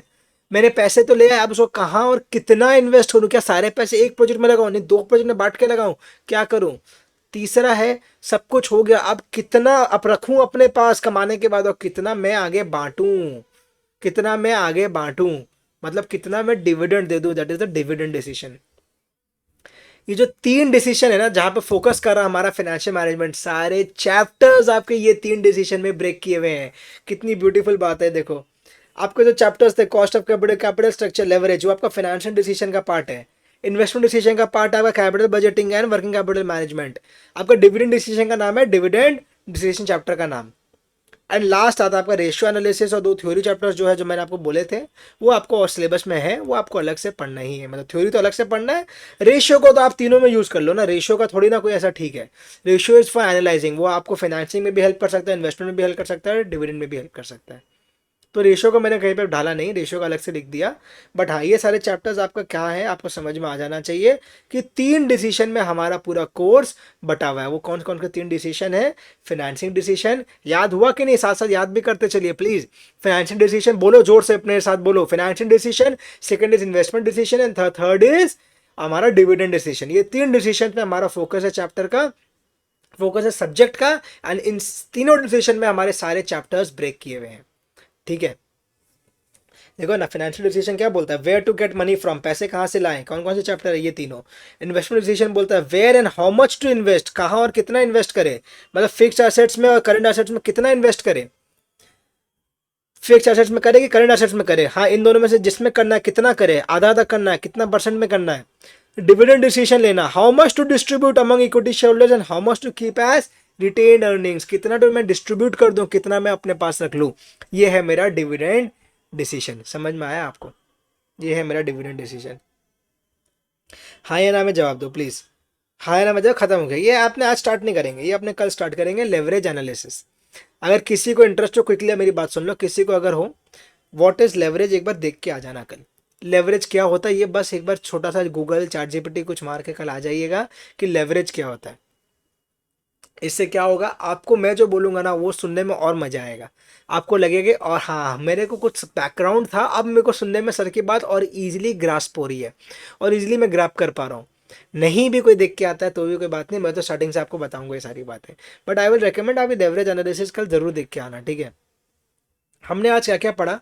हमने आज आपको बताया कि सिंपली सिंपली हमारा फाइनेंशियल मैनेजमेंट होता क्या है, ठीक है। आज की क्लास एंड करते हैं, मेरे संग संग आ जाओ यार, चलो बहुत आपने पढ़ लिया, अब मेरे संग कुछ बातें कर लो। अब मैं और आप आपस में कुछ 2 मिनट बातें करेंगे, आज की क्लास खत्म करेंगे कि फाइनेंशियल मैनेजमेंट हमने क्या सीखा। आज हमने सीखा कि फाइनेंशियल मैनेजमेंट होता क्या है, what is finance, what is management, मैंने आपको बताया क्या होता है ये दोनों। उसके बाद मैंने आपको आज का पूरा पेपर, एग्ज़ाम का पेपर पैटर्न बताया, आपका क्या मार्क्स डिस्ट्रीब्यूशन रहता है, क्या वेटेज होता है, क्या आपको ज़रूरी है एग्ज़ाम पॉइंट ऑफ व्यू से, हमारे क्लासेस में आप क्या क्या सीखने वाले हो, कैसा कवरेज रहने वाला है, वो सारी चीज़ों को मैंने आज आपको क्लियरली बता दिया है। क्या इंपॉर्टेंट पॉइंट्स है जो आपको ध्यान रखना है एग्ज़ाम पॉइंट ऑफ व्यू से, वो भी आपको आज हमने बता दिया। अब आगे क्या, अब आपको आगे और क्या इंपॉर्टेंट है वो मेरे साथ साथ सुनो। यहाँ पे फाइनेंशियल मैनेजमेंट हमारा सिर्फ आज स्टार्ट हुआ है, कल से हम इसके चैप्टर्स भी अब पढ़ेंगे, तो आपको और ज़्यादा डीप क्लैरिटी मिलेगी कि एक एक चैप्टर बोलता क्या है, क्या इंपॉर्टेंस है। कल से हम क्वेश्चंस भी सॉल्व करेंगे, थोड़ा थोड़ा करके स्टार्ट भी करेंगे। क्वेश्चन बैंक में हमारा जो एग्जामिशन बैंक है, आप उसको अपने पास एकदम रेडी रखिएगा। बाई एनी चांस किसी को नहीं मिला तो आप सपोर्ट में प्लीज़ एक बार रीच आउट भी करिएगा नंबर में आपके, तो आपको वहाँ पे भी हेल्प मिल जाएगी। आज का वीडियो अपने एंड करें क्या, अच्छा लगा आपने पढ़ के उसका? हाँ, मैंने आपको एक चीज़ और बताई थी, आज हमारा चैप्टर का वार्म अप कराया आपको सब्जेक्ट का, जिसमें हमने आपको बताया क्या एस्पेक्ट्स है फाइनेंशियल मैनेजमेंट के, क्या हमारा सब्जेक्ट बोलता है, उसके बाद क्या उसका ऑब्जेक्टिव है, क्या उसका फोकस है, ये सारे चीज़ बता दिए। क्या फोकस में कौन कौन से डिसीजंस इंपॉर्टेंट है वो बता दिए। सारे चैप्टर्स कैसे कैसे ब्रेक होकर डिस्ट्रीब्यूट हुए हैं, ये सब आपको पता है। तो अब आपको वेटेज पता है, कैसे पढ़ना, सब चीज़ पता है। अब कल से हम क्लासेस को और डिटेल में आगे बढ़ाएंगे। मैं बताऊं, सबसे इजी आपको लगने वाला है फाइनेंशियल मैनेजमेंट। मेरी बात को हमेशा मानना, कभी भी मत सोचना कि सर एकदम बहुत नया कुछ आ गया, नहीं। ऐसे ही पहली बार आपको इंट्रोड्यूस करा रहा to the world, towards the world of finance, तो आपको ये अपॉर्चुनिटी मिल रही है इसको पढ़ने के लिए, तो पूरा जी भर के इसको आपको पढ़ना है, ठीक है। मेरे संग से पढ़िए, बहुत मज़ा आपको आने वाला है। चलिए मिलते हैं कल, आज के वीडियो एंड करते हैं। See you again in the next video. Till then, this is Anirudh Singhania signing off. Tata, bye bye.